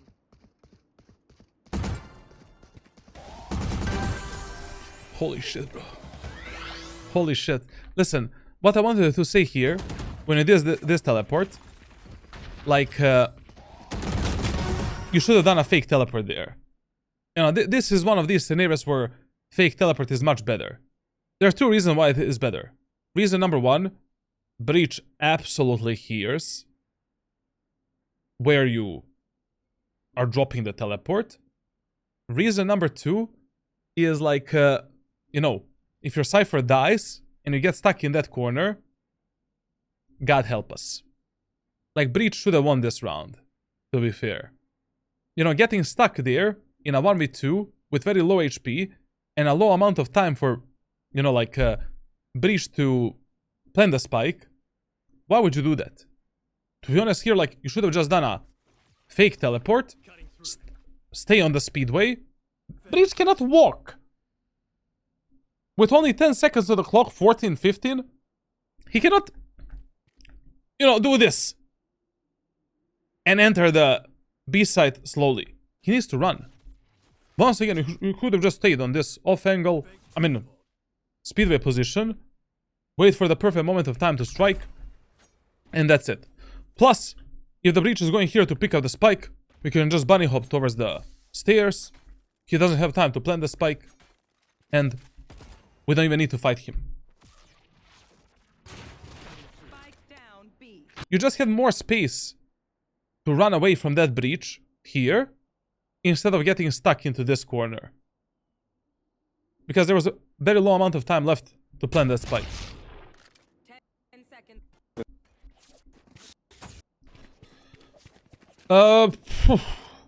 I don't know. Like, I really don't know, like, where the enemies are gonna go in this round and what they're gonna do.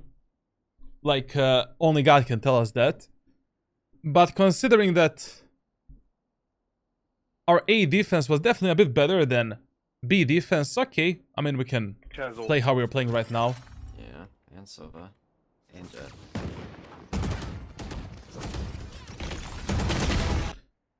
Listen, And Jet. like, if your teammates are over the... like, you need to start using this type of situations for yourself. I mean, not a single time we played into that corner with the bait of our allies. Why not? You're playing Yoru. You have a teleport, you have 2 flashes, you have a... you know, clone. We only played there when we played alone on the B side. And that is the worst scenario in which you can get stuck in that corner and play alone in the B main area of the map. Like, use these imbeciles. You know? Like, we could have done... bait the shit out of this club, put a fake out here, get into this corner, wait for the enemies to get the first contact, bam, kill the Phoenix. We can maybe aggress the enemies additionally, like do that flash, do this flash, take a kill, get the fuck out. Or, you know, you hear the enemies pushing. Do the clone, do the flash. Let's kill the enemies. Let's kill the enemies and go back.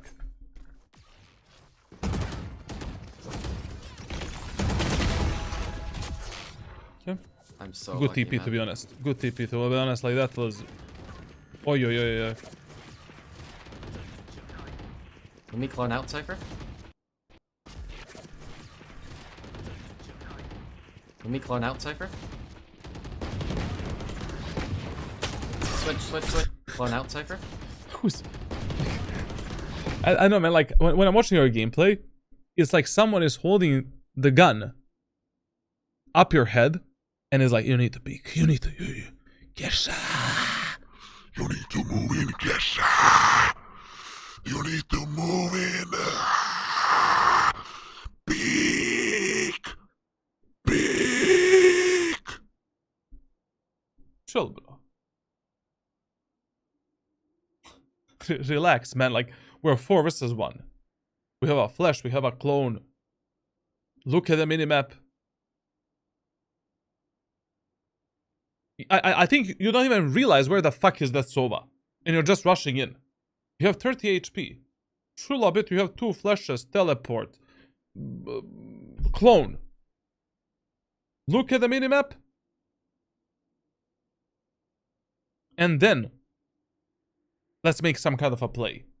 I feel that you just swing these corners and these angles and fight the enemies without any information. Like, you're just like, fuck this shit, bro. Switch, switch, switch. And look at this, we didn't get even refrag. Yeah. Okay. If I were there. Okay, now we ask ourselves... what type of ultimates enemies have? They have a breach ultimate. So what did the enemies do last time when they had a breach ultimate? They pushed B side. Okay, let's position on B again. And we definitely need to play a bit more aggro in the B main area of the map if we expect to live a happy life against the breach with the ultimate. And Sova with the ultimate. Something early intel. But to be honest, like, you know, with Yoru, you don't need to only use aggressive plays like, you know, in the choke points and main areas of the map. It is fine if you play a bit more passively, like, especially if the enemies are, you know, shitting you with utility in these main areas of the map. You know? Like, basically... But in this match, it's kinda sad. You know, not to aggress the enemies in the B main or A main, because they're never using a stun. They were never using any real utility to push us back from this B main and A main area of the map. The only thing that enemies did is Phoenix usually uses a flash, and that's it. You know, okay, Phoenix uses the flash, no problem. Let me flash you back. let me kill you. Don't flash yourself. Files? Maybe? No, I heard Sova.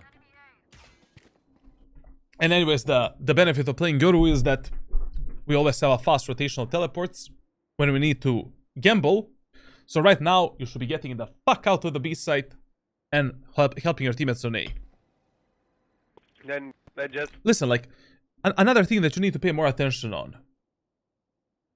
Like, you need to start asking yourself a bit more what type of playstyle enemies are using in that specific match.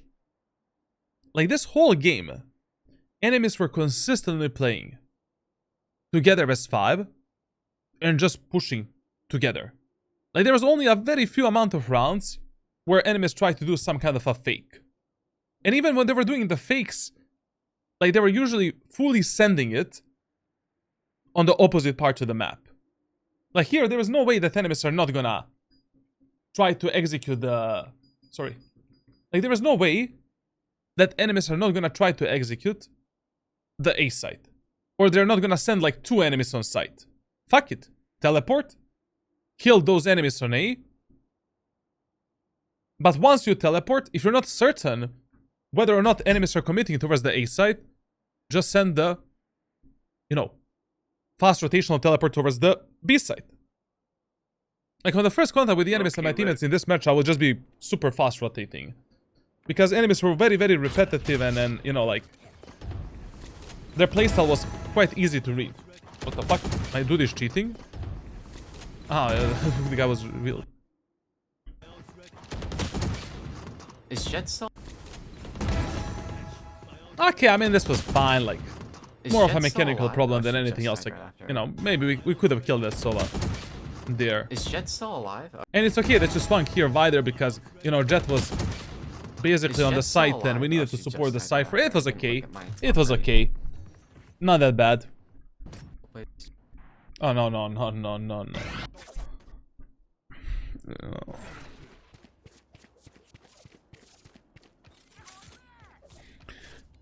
Listen, when you have the ultimate on a defender's side, like, I would advise you. Actually, let's see the round first.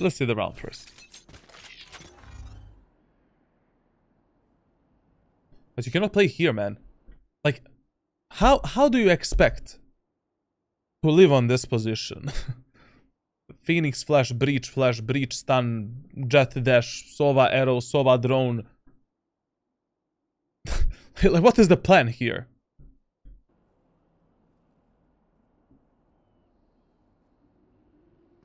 Silver, are you okay? Your ping is... And you cannot, like, whenever you're playing some bomb set alone, like, I don't know, B set or A site,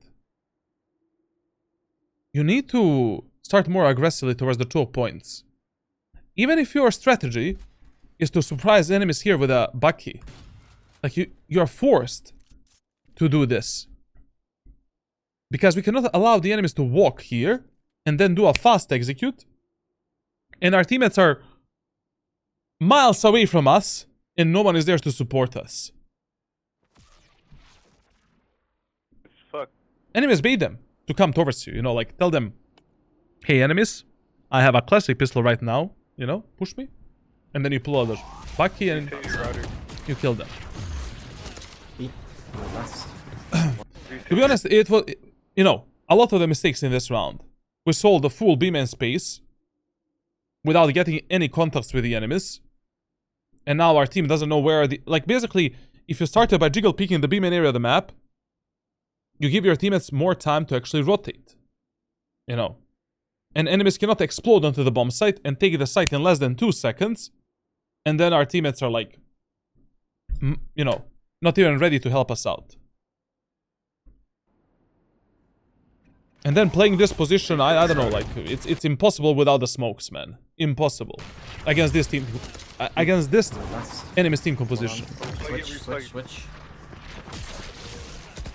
Dude, it didn't click. I swear to God, I clicked. Switch. Listen, man, you really need to get in a mindset in these like eco halberd rounds, like the first opportunity I have to trade myself for a kill, let's get it. This might be the last opportunity for us to kill enemies with a Bucky. Like, first of all, here, our teleport is gone. You know, using the ultimate here was like a bit unnecessary in my opinion. Like, it would have been a bit better if you just, you know, played close to the stairs and killed the enemies, because enemy Clove was always giving you a smoke here. I don't fucking know what is that smoke, but, you know, whenever enemies are using improper utility, like, fuck them up. Like, that smoke is mega dangerous, and it allows us to play here with the Bucky and just kill this anyone. But okay, you want to use the ultimate, no problem. We should have sent the teleport towards the CT, so no matter what we do, we can TP away. Okay, we're behind the jet, we can do this, and I would have just run towards the jet, try to get a kill and TP the fuck out. Hold on. Switch. But here, aborting this mission, Dude, I don't know, who are we gonna kill now? With the Bucky.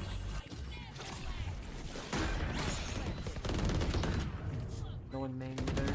And I like that his teammates are fighting the war behind him.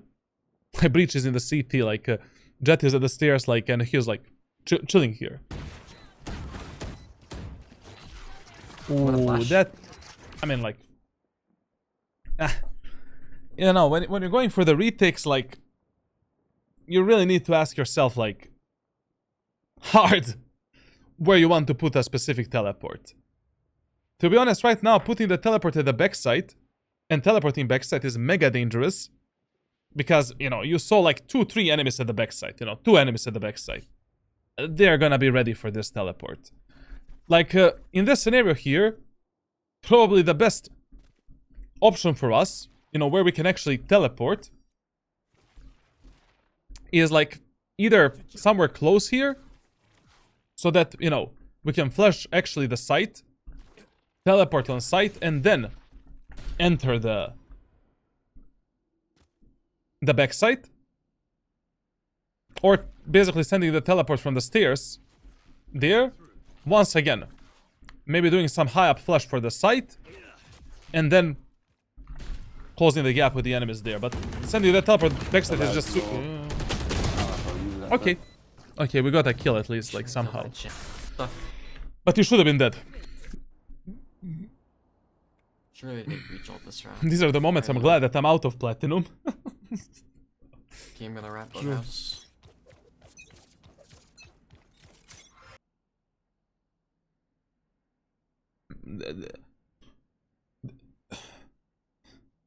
There is no fucking way that you started at the backside of B. You're playing alone B side, and you what?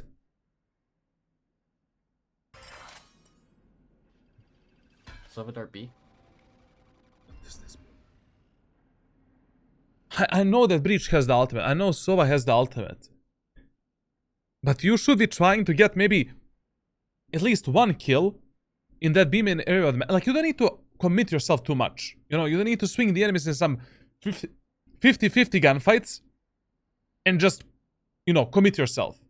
But try maybe with a pop, you know, hold some tight pixel angles, like go maybe for some jiggle pick with a pop flash and deny some of the utility from the enemies before they actually get close to the choke points. I don't know, like, this is gonna be interesting. Plus our look how Clove is playing. Our Clove can die in 3, 2, 1. Okay, she went back.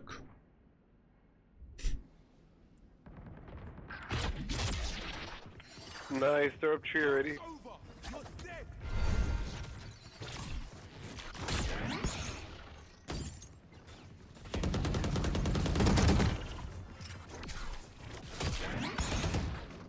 What? I put myself in a really bad spot. Okay. Okay. Like, listen. Just during these retakes, you know, always, I mean, if enemies are still not on the bomb site and they're pushing in, like, just do something with this teleport. Like, if you already don't have an idea how to use a teleport for some aggression in this round, just use it passively to reposition yourself after you finish fighting the enemies. Basically, that is a 101 rule that you should follow when you're playing Yoru. Like, if you're fighting the enemies, going for the kills, and you don't really realize at that moment of time how should you use that teleport to maybe outplay the enemies, fuck it, just send it behind yourself. And as you're slowly aggressing the enemies, like, you always have some kind of an escape option. Escape route.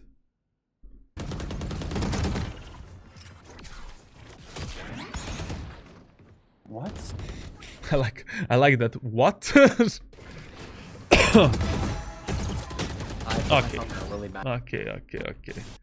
I think attacker side is gonna be much more interesting because considering how he was playing with his teammates on a defender side, like, attack is gonna be mega Be fast. mega interesting. Why is he flashing and Cypher trips are still there? That's the problem of his map awareness. Like, we already established at the start of this VOD review that his map awareness is like 2 out of 10 points, essentially. Like, there's a training to get better at checking the minimap and gathering information better from the minimap overall. You will get some kind of a training for that, complete it for like 2-3 months. It's gonna get better, like, anyways. I mean, it's really common problem of majority of low elo players that, you know, those guys have like a really bad map awareness. Okay. Let's see what's happening on the attack. Okay, now let's see what our friend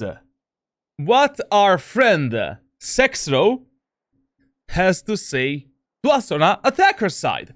So how do we play attacker side of Ascent? TLDR. Your number 1 priority, default bomb site, A site. Number 2 priority, B site. Number 3 priority, mid area of the map. In the first 4 to 6 rounds, we want to try playing together as 5, and we want to see how enemies respond to our 5-man executes on A site and 5-man executes on B site. So, if 5-man executes are not working, then we need to take mid control. We need to split the map, we need to pressure enemies on mid, split A, split B, take market, take garden, and then we decide we need to default more, essentially.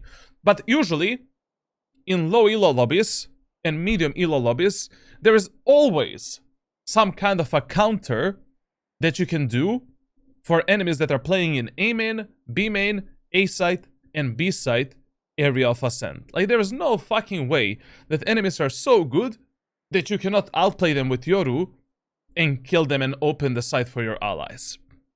Now, but also, like, you know, you need to adapt your playstyle on Ascent based on the enemy's team composition. Like, for example, on Ascent, if enemies have 0 or 1 sentinel, 3 rounds in a row, we want to push A site together as 5, and then in a 4th round, we fake A and we go B. If enemies have 2 sentinels on a defender side, then immediately from the first round, you need to start splitting the map. We need to start contesting the enemies on mid. You know, maybe doing some kind of a 2-3 split onto the A site, or a 1-4 split onto the B site through market.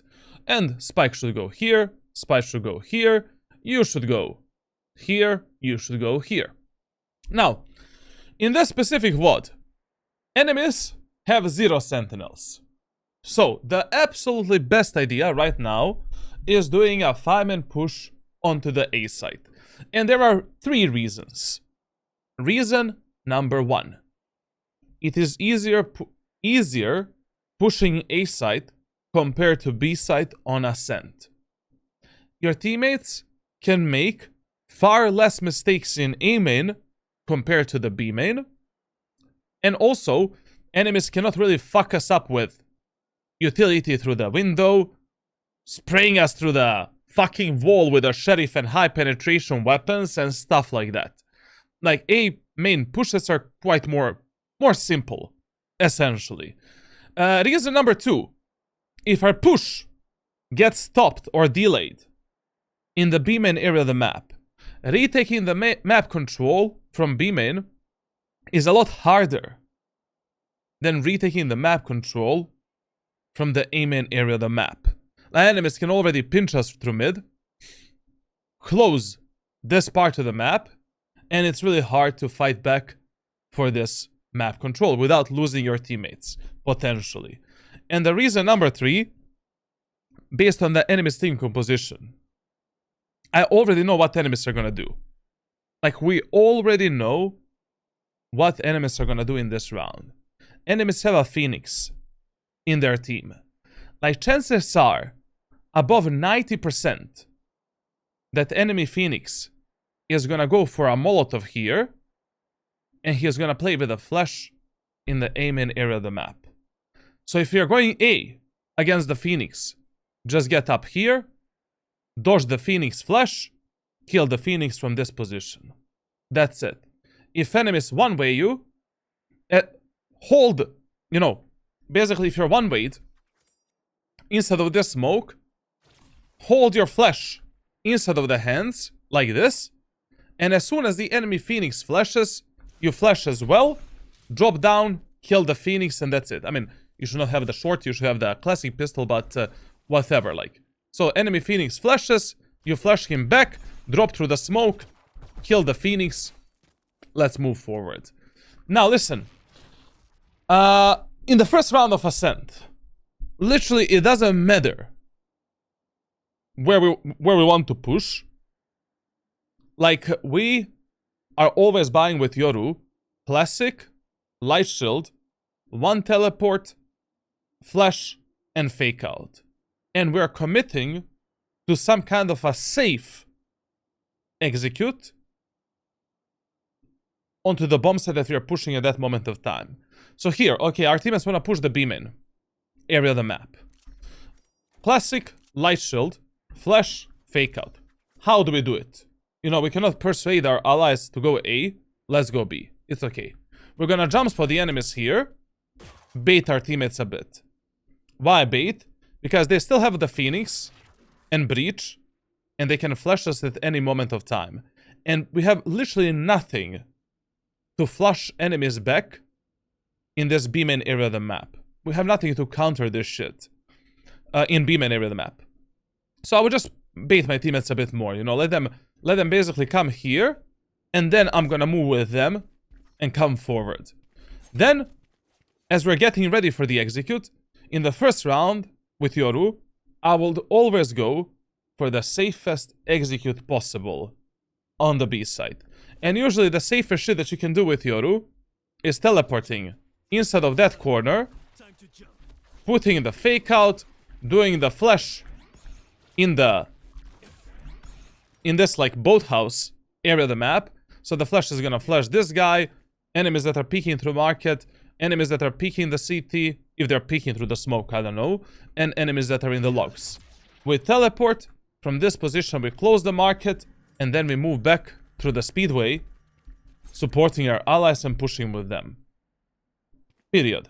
Like, there is no reason to complicate in the first round, or to do any other play for the first round of Ascent. Let's see what our friend is gonna do. Like, it's very important, you know, like, when you're starting rounds, when you're starting matches in Valorant, for you to pay attention on yours and enemy's team composition.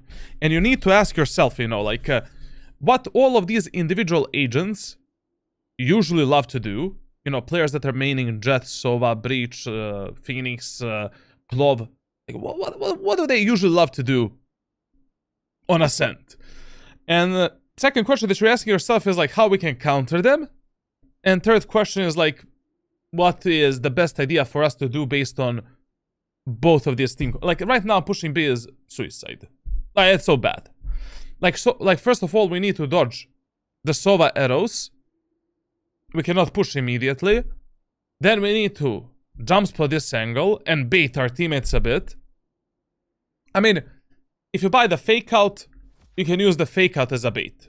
You know, you can just do basically this and then this and wait to see if the breach or Phoenix are gonna pop flash, and then after their flash we move out and we kill them and, you know, move with our fake out. But here with a ghost and I don't know, this is GG, bro. It could have been GG if this I don't know, breach is playing in a CT, bro. Like, never mind. Like it you know, it still depends in which rank you're playing. But listen, like, you should be expecting this type of stuff that I'm explaining to you, and be very, very careful. Here, it was very good how you played. You know, baiting this Neon a bit more, like, very, very good. Very, very fucking good, to be honest. Like, but now, as soon as you ended up, so we're pushing. First of all, when you ended up in this area of the map, you should have cleared the back of the smoke. Like, enemies still could have maybe walked into this position. Checked. It's better to be safe rather than sorry. You should have checked this spot, and instantly as you got smoked, you should have sent this teleport. And when you're playing Yoru, on the attacker side, it is mega giga important that half of the time your eyes are on the minimap, so that you understand which flashes you can do, which flashes you cannot do, which teleports you can do, which teleports you cannot do, so that you're not flashing your allies, fucking up your teammates, etc. Sometimes it's okay to fuck up your teammates with your flashes and utility when you can get a kill and when you can actually, you know, protect your allies from themselves and you get a kill, essentially. But here, for an example, you know, even though we're stunned in this B-main area of the map, it would still be really good if we are throwing some kind of a flash for our Neon. Like on the minimap, we saw one guy here. We know that breach is here. Like, throw the flash towards the breach, you know, try to bounce this flash from this wall so the breach is flashed and your Neon has easier time killing the breach. Or we should be flashing through the Neon wall, trying to isolate this guy before the wall goes down. Anyways, buying a ghost in a first round of Ascent, mental disability. Like, literally really bad. Majority of the fights are medium range, close range. Anyways, you should not be picking any long range fights at all. You have a teleport, you have a flash, you have a fake out. You should be able to enter the site. Your job is to go in, you know, like to outplay the enemies and pressure them. Like, why the fuck would you buy a ghost? Stunned. 90 breach. So did your wall go all the way through? No, right? Yeah. And this TP that you did here is really bad, to be honest. Like, you should have done the TP towards the switch. In case that, I mean, you should have done this TP a long time ago. As soon as you got stunned. So that you can teleport and support your Neon. I would have went for this teleport. You know, we know that one enemy is here, one enemy is here. This guy rotated. Like, we can just close the switch, pixel flash the breach, kill the breach. We have the smokes for Market and CT. What the fuck? It didn't that time. Not all the way up here, no? Plus I missed it. No, it went all the way across. Okay. But anyways, like, executing A site and playing the post plant on A site of Ascent is usually 40% easier in the first round, in any round, than trying to execute B set, especially in low elo lobbies. Fuck the B push, man. If we can avoid the B push in the first round, let's try to avoid it. Now, teleporting there would be a suicide, because enemies definitely saw our teleport, because one enemy was close to the, you know, speedway. Like, that guy heard it 100%.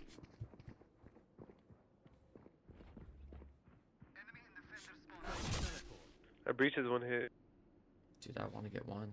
And here, like, you know, what you're doing here is something that would have been okay if it was any other round. Brother, it is the first round of the attacker side.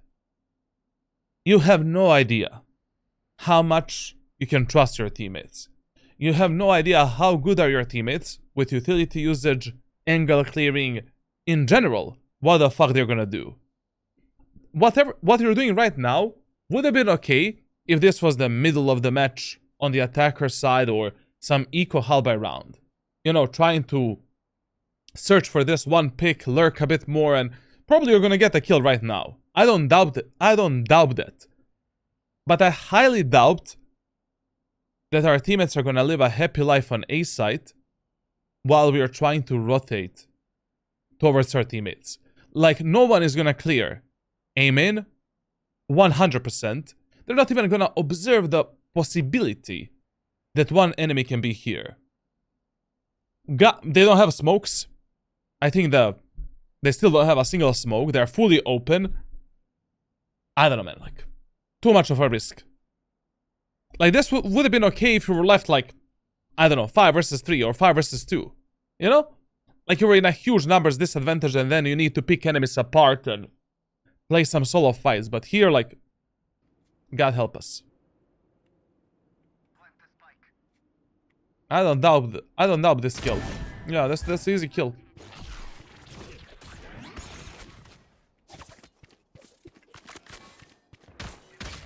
Yeah, I mean. And this as well, what you did here was really bad as well. Like, once you got this kill, you should have, like, basically you should have rotated through the safest and fastest route possible to support your allies. Like you already made the pressure. You killing this breach, that's a huge pressure onto the enemies. Like, instead of going through the CT, let's go through the mid and keep our location a secret. Like, because you kill this breach, enemies need to consistently worry about you going behind them. Like, 100% they're going to be looking in their backs, you know, and wondering where you're going to go. But instead of that, like, we need to rotate a bit faster. Like, we cannot, you know, we cannot encounter any roadblock that is going to prevent us from connecting with your allies. If 3 of our teammates die immediately right now, I mean, the round is over, essentially. But from the get-go, how you played this round was terrible. Like, every single thing that we did in this round was bad. From what we decided to push, what we did after the Neon died, just terrible. You cannot play the first rounds like this and have this level of trust for your allies. Even if you win defender side 10-2, 12-0, you win defender side 12-0, you simply don't know how good or how bad your teammates are gonna be on the opposite side. Like, literally, you can never tell. Never. That's why in the first 4 rounds, even on the attacker side, you also focus on simplifying your gameplay, fighting on a refrag potential. We want to avoid lurking and flanking and that type of shit as much as we can, and just try to use our allies to fight the enemies and execute the bomb sites. Yeah, I mean, I was just too predictable. Okay, let's see next one. Listen, I mean, theoretically speaking, in this match, it really doesn't matter if you're pushing A side, B side, when enemies have like 0 sentinels. You know?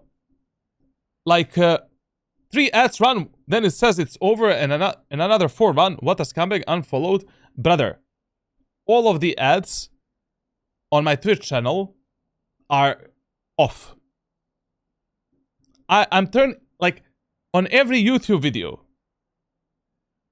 I put 0 ads. On my Twitch, everything is offline. Every ad that you see, you need to complain to the Twitch support. Because this platform, you know, apparently they need money for something. I mean, they're running at a loss anyways. I give 0 shits about money from Twitch and YouTube, because that's like 10% of my revenue. Not even 10%. Maybe 5%. So, you know, very low IQ there, Mr. Joe. Like, you should try to do better. You know, do your research first. And also, like, brother, YouTube. YouTube became such a fucking shit, man. Like, every video that I watch, there is 2 ads at the beginning, and at least 20 fucking ads in the middle of every fucking video that I watch. And I know content creators are not doing that because it's counter beneficial. Like, you're just, you know, I'm not gonna wait like 20 minutes watching an ad, bro. So fucking stupid. But probably they need money, you know, like, both YouTube and Twitch are, it's a bit of an adpocalypse, like left and right. So they're promoting everything, you know, like whatever they can. To be honest, I think soon, like, Twitch is gonna promote porn websites. Actually, you know, I mean, I understand both YouTube and Twitch. Like, you know why they want you, you know why they are promoting so many ads? They want you to buy the Turbo Plus and YouTube membership. That's also another, whatever, like, both platforms are so bad, like, these days, like, to be honest, like, Rumble is the best website, kick.com, bro. Now, listen, in the second round, it's okay, we can go B, we can go A, but it really doesn't matter, but it's a bit easier for you in this eco round to kill the enemies on A side. Just think about it. They have Phoenix and Twitch. They're 100% gonna play some kind of a pop flash setup in A main area of the map. I guarantee you, in this second anti-eco round, in this second eco round, like, just do this type of a play with, like, with Yoru. Like, buy the classic. You don't need shorty. I mean, you can buy the shorty if you want, but you can go with the classic. Buy 1 flash and 1 more teleport. At the start of the round, send this TP, send this flash, teleport, you will get a kill. Like, there's 90% of chance that, like, enemies are gonna peek us in this A main area of the map. Like, 90%. Those are usually the easiest kills you can get in those eco rounds on the attacker side of Ascent. Pushing B-man is a bit risky. Why? Because of the fucking Ares. You know, and they have a Sova. You know, all of these Sova, like, lineup Larrys, and they're gonna be sitting with that arrow looking at the ceiling and waiting to spam you and kill your whole team. I don't know, I personally wouldn't lead my teammates into this suicide area of the map right now. It's mega dangerous. And listen, in the 4 rounds of the attacker side of any map, you should be the one leading your teammates on a macro level. If you want to ever reach Radiant. Fuck what your teammates say. Fuck your teammates. Like, you lead your allies, and you learn from your own mistakes. I think we just killed his Phoenix. He's gonna.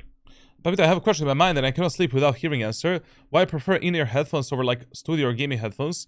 I don't. It's absolute piece of dog shit. IEMs are bad for gaming. I just use it to rest my hair a bit and my head. I'm going back to the harmonic dance Zeus, like, in 2 months from now. I work in digital marketing, and the reasons for this is the lower performance of ads on younger audiences. So clients are opting for more organic approaches. Meaning paid media is struggling and they are doing the Netflix approach, spamming ads. But that's also counterproductive, no? Please sleep, it's unhealthy. Peek every round. Probably, yeah. I don't want to take a bomb. Look, can you grab bomb? Dude, that Jet is 1 hit. Someone kill that bitch. And listen, like, when you're playing Yoru, in these eco rounds on the attacker side, you should try playing a bit more like a monkey. Aggressive monkey. Like, try to get into the enemy's face. Try to go for some crazy outplays. Like, you don't need to go for some safe place. Like here, for example, right now, we know that on this bomb site, there are Jet and Phoenix. Go for some TP, Pop Flash, try to kill a few enemies before the rest of the enemy team connects with them. Like in these rounds, you don't want to be like playing fully passively, obviously. Yeah, Jet is one hit from kill that bitch. Ooh, nice headshot, actually. Okay, brother. 4 enemies are B right now. Let's rotate A. I mean, like, what are we gonna do here? What am I gonna do? Beat connect. Ooh, la la la la la la. One hit.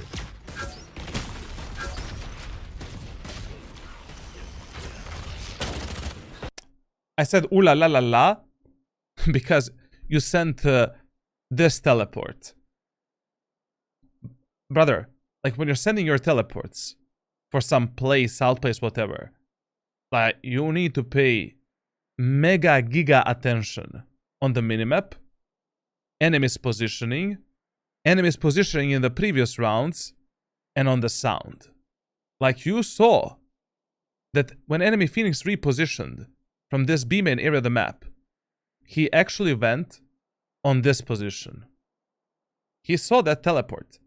Thus, teleporting there is not viable anymore. I mean, that TP is still useful.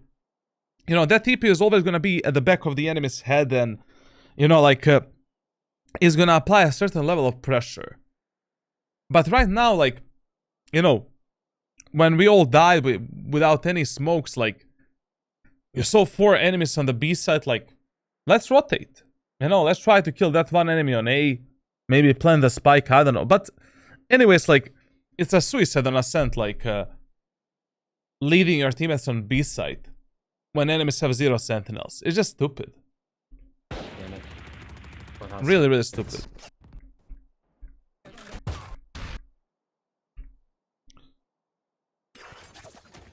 It's counterproductive, but C-suit level often looks at short-term bonuses, not long-term value. No, it's true.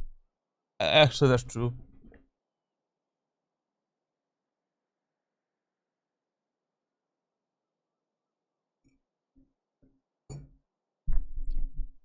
Fake. Me and Neon can fake. See if he pushes up at all. Okay. Zegzro, brother. My brother is Zegzro. Listen here. Like, enemies in this round here are eco, halbay, bonus. And in this round you want to fake, you're literally breaking all of the fundamental rules that I'm teaching players to follow in Valorant. How is that possible? You know, map rules, economy rules, like, listen, man. Whenever enemies on a defender side of Ascent are eco, bonus, or halbay, avoid this area of the map. In reality, basically avoid fucking everything and just do a 5-man fucking push onto the A site. Why are you complicating a round in which you have an economy advantage? Why are you allowing your teammates to make solo mistakes that you cannot compensate? It doesn't make sense in those type of rounds. This round, as long as we play together as 5, we do a good default execute on the A site with our teammates, we win this round. There is no fucking way for us to lose this round if we play together as 5. And me and Neon are gonna fake. I mean, there is a way, but... I forgot to send my TP that way. And also, listen, like, if you're faking something with Yoru, like, send a bit better teleports towards, like, to rotate. You know, like basically in the last 5 seconds of the round, send this teleport. So that we are a bit closer to our teammates, and if they're getting pressured, you know, top mid or here, we're able to support them. It's okay. It's okay that we're wasting 5 seconds of a teleport. Anyways, we are faking. You know, our fake should be really fast. Like, we should be applying the pressure immediately and trying to maybe get a kill. And we have plenty of time to rotate with the teleport. If you want to fake A, you know, like, send that TP, like, towards the B site, instead of putting it, like, all the way into the spawn.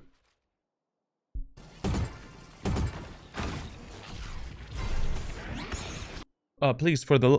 I mean, I don't know. Do we know if an enemy can be on the right side?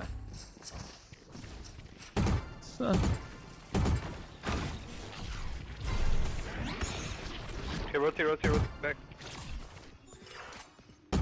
What? Okay, let me like give you another advice for low elo and medium elo.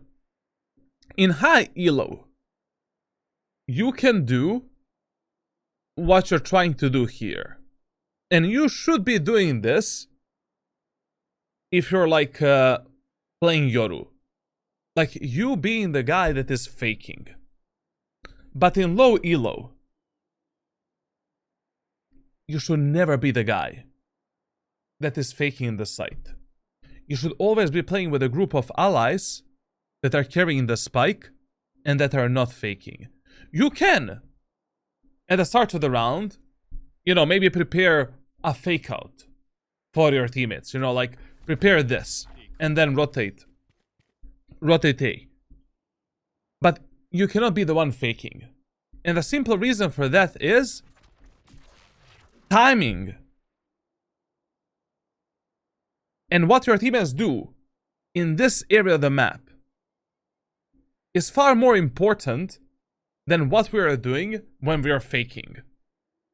Because here, we made a contact with the Phoenix.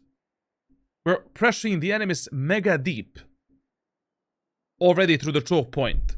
We made a lot of the footsteps. Like, these imbeciles should already be peeking a main area of the map, and they should already be somewhere here. Like, essentially, it is mega important when you're doing the fakes that you and your teammates on the opposite part of the map are taking the map control based on certain indicators and certain contact with the enemy team. I mean, in this match, this fake is not that bad. It's just bad because like enemies are eco hull by bonus. But in theory, this should work because in the first 2 rounds, what we noticed is that enemies are doing mega fast rotation. Like, basically, on the first contact between enemy team and our team, like 4 enemies spawn on the bomb site. But the problem is here, like, you're the one faking. You know? And look at this. What now? Like, these guys were not even close to the choke point. Now enemies can be like, okay, you know, they're probably faking, you know, they can realize what you're doing. And that's it. You see how the slow they are? Like, we should already be entering the fucking A side, bro, like 5 seconds ago. That is why you should never be the guy that is actually faking the site, even if you're playing Yoru. Give them the fake out. Give them the flash if you can give them some kind of a flash, you know, across the map. Depends how, you know, which map we play, but I don't know, man. This is way too slow. I should have called him. This was way too slow. And it was mega fucking unnecessary for this, like, 3rd round. It would have been much better if you saved this strategy for the 4th round. Because with this round, we can anyways win by simply doing a 5-man push onto the bomb site together. Like, there is no way that this enemy team composition can successfully defend the bomb sites.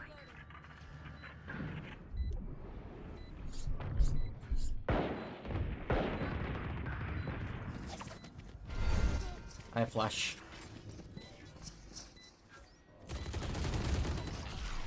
Once that wall's down, I have to make a play. Okay, listen. This is a bit of a mistake.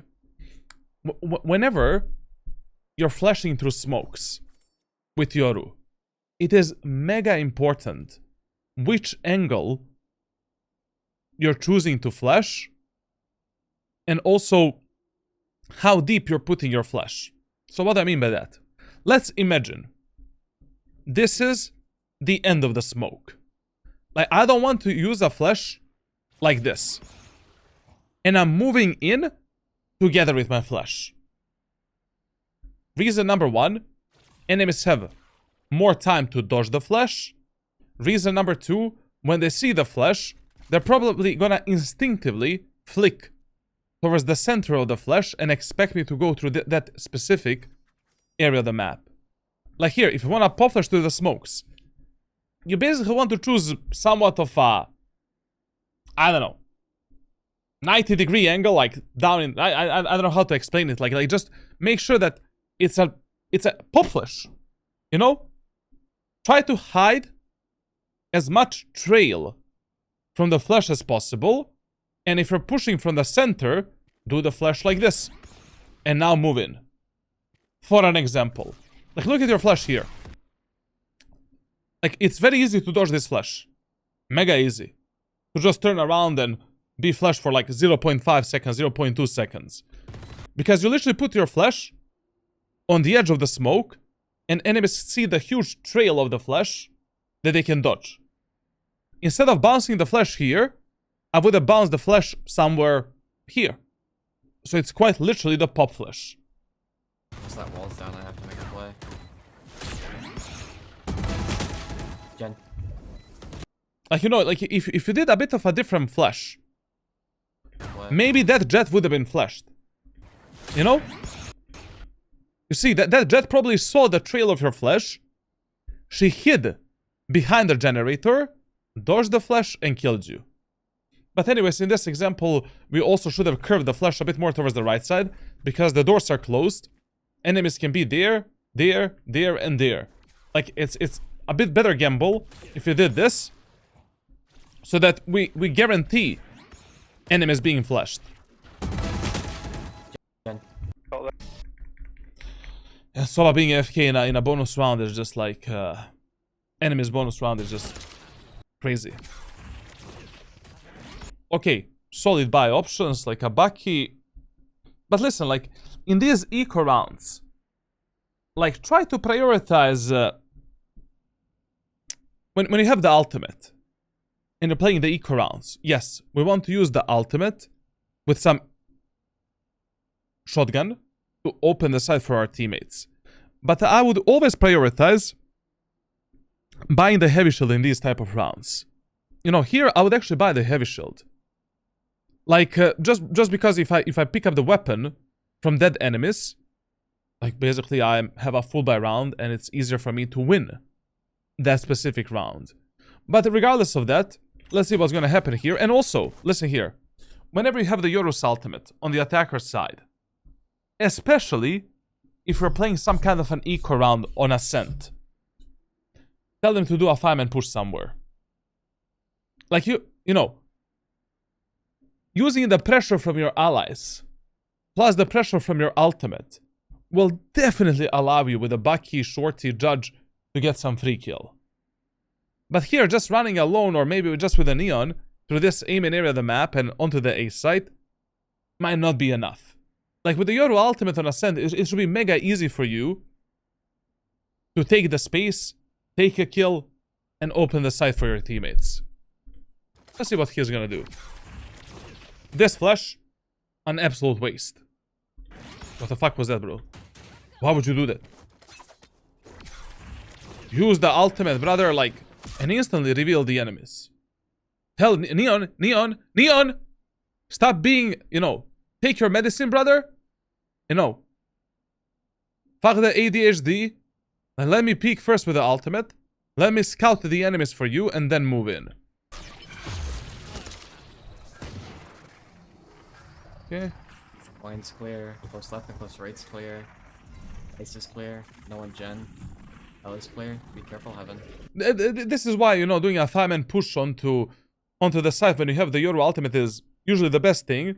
Because also a lot of the times enemies are simply just gonna absolutely ignore, you know, your team. They're gonna be scared because of your Yoru ultimate and they're just gonna go back. And that's it. And if they decide to fight you, I mean, we can easily pinch them with a fake out, flash, you know, ultimate, Bucky. That's an easy kill for you. Yeah, one heaven, Silva. It was mega stupid for the Clove here to lurk flank, especially because our Sova is AFK. And I really don't know what you're trying to do here. Like, this is impossible. What you're trying to do, like, and anyways, you should not have showcased to the enemies that you have a Bucky. You know, that's also a problem. You should have made the enemies think that you maybe have something else. I don't know, a sheriff or classic pistol. You know, so that you lure the enemies and make them believe that you have a classic. And usually when you have the shotguns, you know, during these post plants on A site, you should try to just get into this angle, and from this position, you know, try to flash the enemies, push them, or wait for the enemies to peek you and just kill them. Like, this is the best spot where you can get a kill with a Bucky or Shorty when you're playing the postment on A site. Of course, you cannot support your teammates on rafters in any way, but anyways, you cannot support them with a Bucky that effectively. You should have played in that corner, like trying to maybe get a kill and get a weapon. And also playing underneath here against the Sova and enemies that are playing these high-pen weapons, like, it's a suicide. I love how our Cypher has the full setup on Ascent, like... Fuck, I'm one hitter.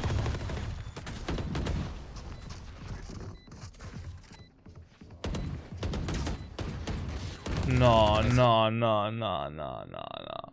She had like at least 2 or 3 kills there. Love. Unlucky. Got that.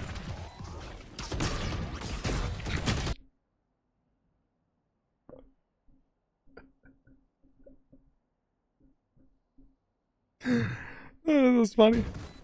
Dude, I got that. That was funny, bro. Don't flash yourself, man. Like, you know.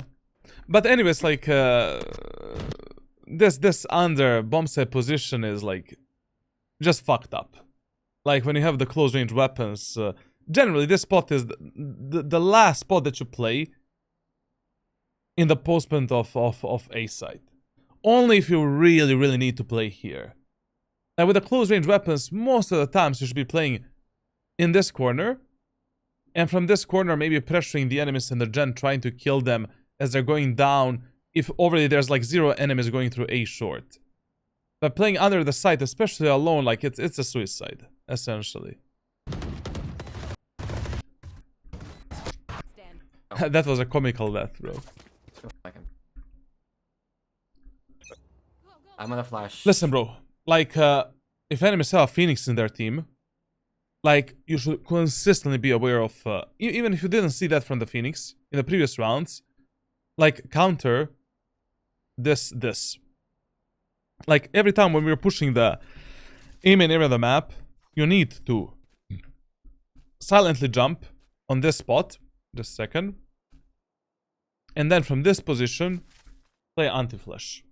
Wait for your teammates to peek, wait for the molly, wait for the flash, kill the Phoenix, move in. If the enemies smoke you, just be ready to pop flash the enemies to the smoke, and as soon as you hear the Phoenix flash flying, you're dropping the flash, peeking out, killing the Phoenix, moving in. Pretty much all site. Hang on. What? Wait for TP. Flashing. Wait for TP. Flashing. Okay, this was a pretty standard execute on A site. You know, this execute is like 8 out of 10. Especially because we have a neon right now. It's okay. Sure. Heaven, Sure, heaven. fine. Listen here. Like, whenever you have a smoke here, any smoke, and the smoke is covering this area of the map, under the rafters, when you're entering the site, once you clear all of the positions, also clear the insides of that smoke. Like, I see a lot of the players in low elo are completely unaware that players can hide inside of this smoke. Clear it is better for you to be safe rather than sorry.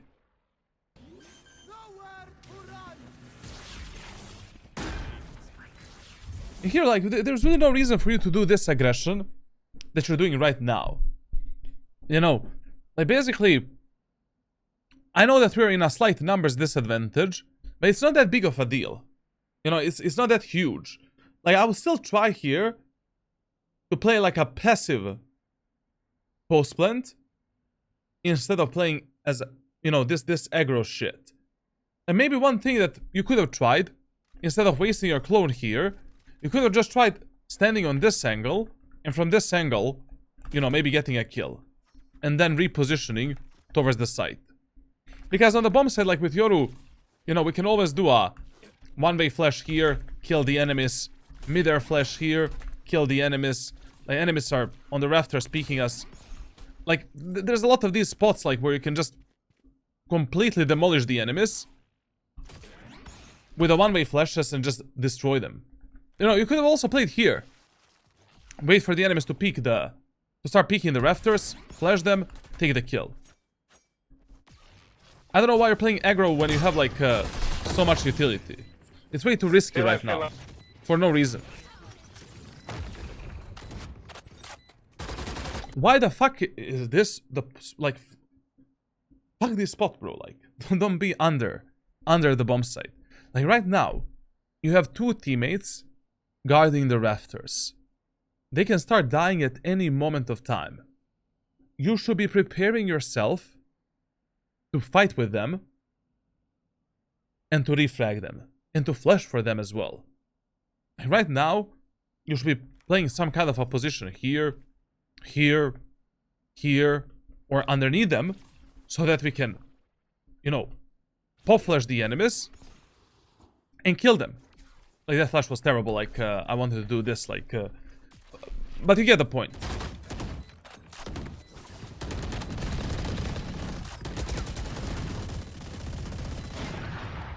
Playing. I don't know, man. Like, I don't know what type of fetish you have with this position in a post plant of A site, but that's usually the worst spot where you can be stuck.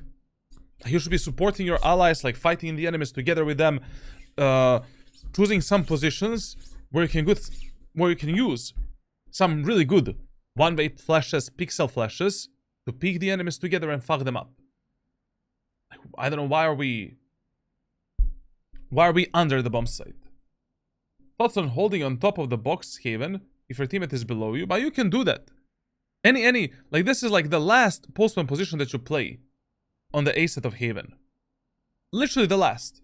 It's not bad. Like, basically, okay, let's talk about the postman spots on haven. Like, hell is okay, but it's like, whatever, you know. This, that terrible, bad, bad, bad, bad, bad. This here, okay, we have better spots. Okay, we have better spots. Around the generator or on top of the generator, okay, okay. And playing just from the A main, okay, we can do that. But just under the rafters is just, you know, you cannot support your teammates that are fighting the enemies in short. You cannot support your teammates that are fighting the enemies on top of the rafters. Like, you cannot support your teammates anywhere.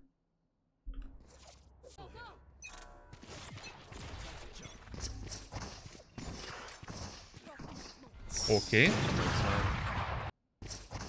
Well, this is interesting. I mean, this VOD is really bad, to be honest, to review, because, like, our teammate left the match, you know, in the second round on the attacker side. And now I'm not gonna see half of the shit on the attack. But I already have a really good idea what type of training I'm gonna give you. And aim training as well, so we're good there, I guess. Just this video is not gonna go on my main YouTube channel, there's no way.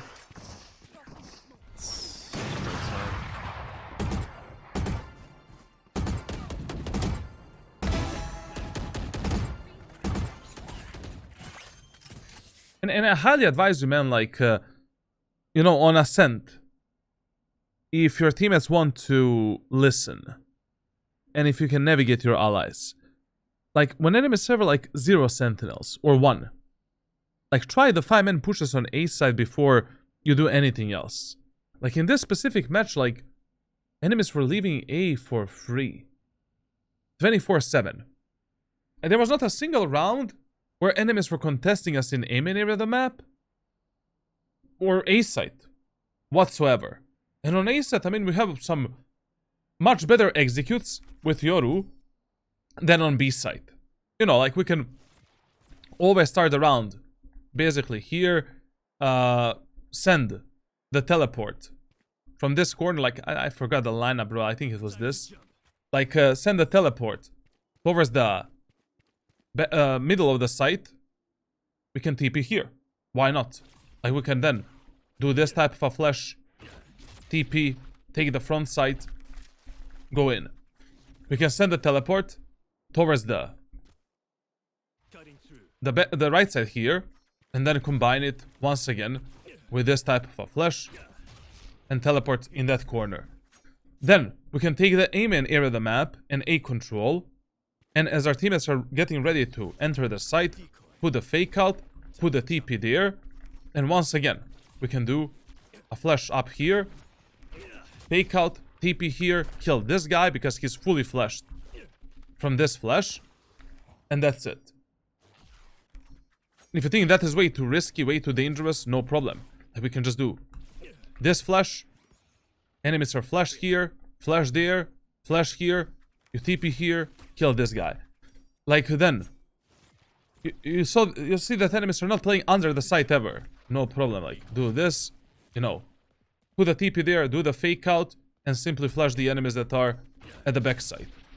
And now take this control. But just prioritizing B in this low elo and mid area of the map this early on Ascent is stupid. Players in this elo, they have no fucking idea how to defend A site most of the time. I have an idea. This clone didn't work how I wanted it. I don't know what you wanted to do here, man. Like, basically, as soon as your Neon died, and you saw that 2 of your teammates are going short, you should have went short with them. You know? Especially because you killed that Clove. We are 3 versus 4. We know that enemy jet with the operator is B. There is probably one more enemy on the B site. In the worst case scenario right now, we're fighting 3 versus 2 on A. I'll take that. I'll take that with a Sova that is AFK, brother. And instead of supporting your teammates, you decided, you know what? Let's isolate 1v1 fights everywhere.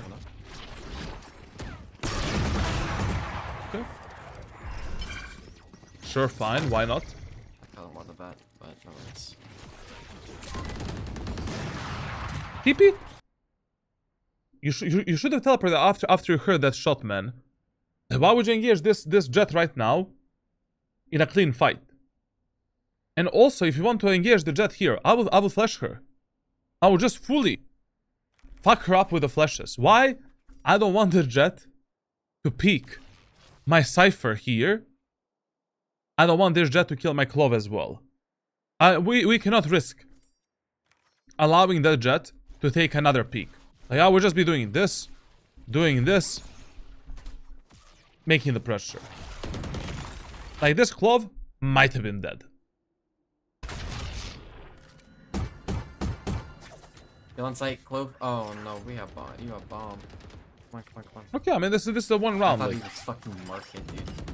and listen, as I said, like, on the attacker side, your map awareness is 5 times more important with Yoru than on a defender side. Because on attack, you can you can support your teammates a lot with your flashes and your utility. But when I say a lot, I mean really fucking a lot. Like here, if you see that your Cypher is this aggressively fighting the enemies in the CT area of the map, give him some flash. You know, like, he's here behind the smoke. Like, give him a flash like this. Before he peeks out. Before the smoke disappears. Don't allow him to fight alone. Insane. Into some 50-50 fight. And now, as in any other postman, like, just, you know, when you're 3 versus 1, just play together on a replay potential and that's it. Like, Yes, literally, you don't need to risk anything.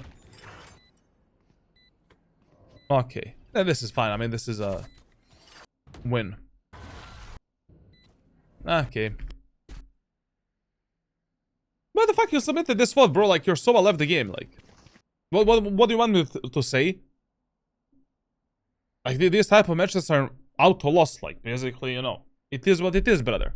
I mean, in this type of games, you should mainly be focused on taking as many kills as possible and winning as many rounds as possible. So that you preserve your MMR and you preserve your, like, rank rating. And that's it. I'm ulting right off rip. And usually in these type of matches, when you have one teammate that is offline, pushing together as 4 is the best option that you have. You know, defaulting and splitting the map is not going to be good, especially on the maps such as Ascent. Like, and also, but of course, if your controller leaves the match, then you need to default. Like, I mean, we cannot push without smokes. Puss. Running Okay. away. Box clear, lever clear. I didn't check stairs. One's on site with the judge. Listen here. Like, okay, we need to explain this. So, when you're using the Yoru's ultimate, and you're entering the site with the Yoru's ultimate, My ult like, yes, ready. you want to clear as many of these angles as possible, but I'm back. when your teammates are close to an enemy, and that enemy is not falling back anymore, try to distract that enemy as much as you can before your teammates take the fight with that enemy. Like, for example, if you use the Yoru ultimate through the beam and area of the map, and I do this, My ult's and I see that enemy jet is not moving from this position, I will do this. I will do this. Like, I will make sure that that jet is pressured a bit, maybe flashed, distracted, before she takes a fight with my allies there. And I will continue clearing the bomb site. But here, like, you know, when you already clear the front site, you know, Box clear, lever clear. I didn't check and stairs. you saw like Phoenix playing with a fucking judge, waiting for your neon. You should have put a fake out in front of him, unalt with a shorty, and try to kill him before he kills your One's on teammates. site with the judge.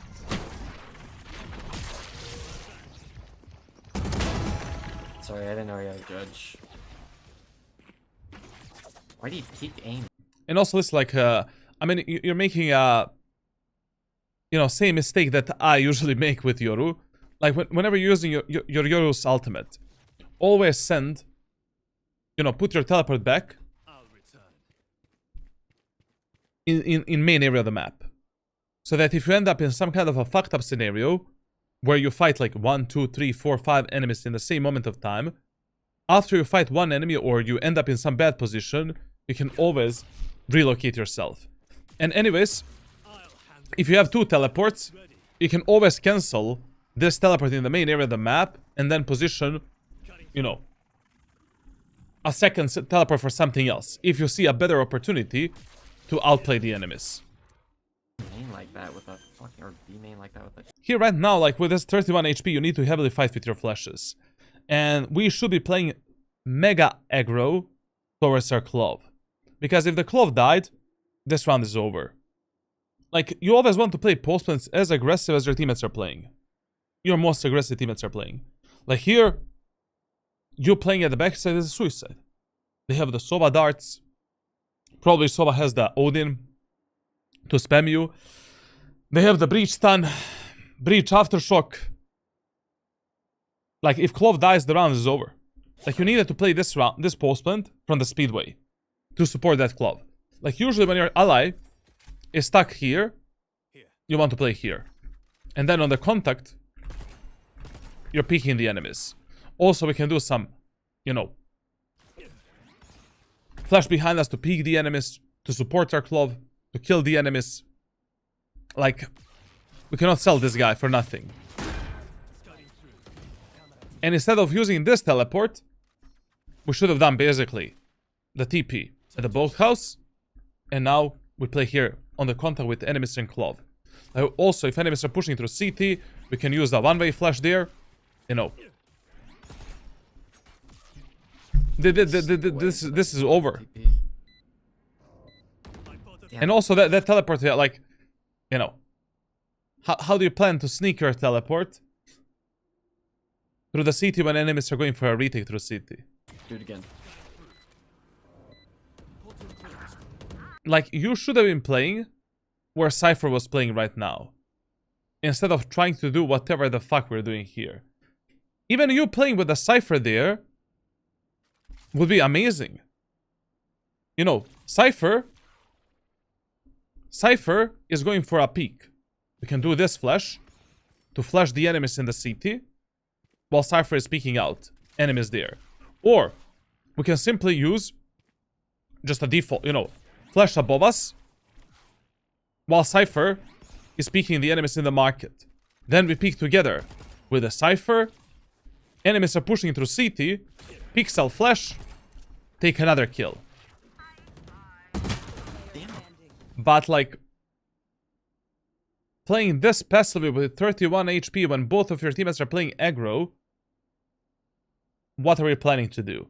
I don't know, attacker side of this VOD was like very, very underwhelming, bro. Like, I mean, one of your teammates left the match. Like, what do you want me to teach you, bro? Like, you know, like this is not a proper game. Like, your teammate is AFK. But whatever. Listen, man. I'm gonna watch this VOD one more time alone. And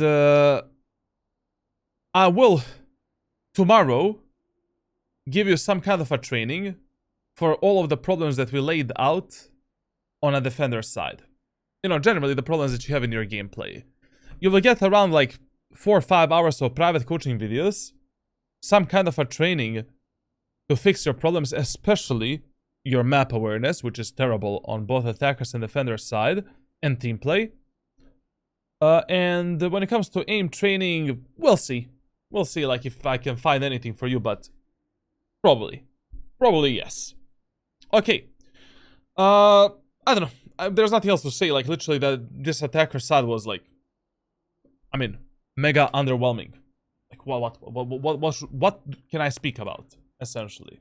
Sova, don't be AFK. Like, you know. Thank you for watching. Subscribe, leave a like, leave a comment. Make sure to join my Discord server for private coaching, giveaways, custom community games, porn pictures, OnlyFans. Yeah. Join my Twitch streams. I stream every day from Monday to Friday. Next year, probably every fucking day, which is gonna be amazing. And yeah, that's it. Thank you for watching, and I'll see you in the next VOD review or video, or whatever the hell I make next.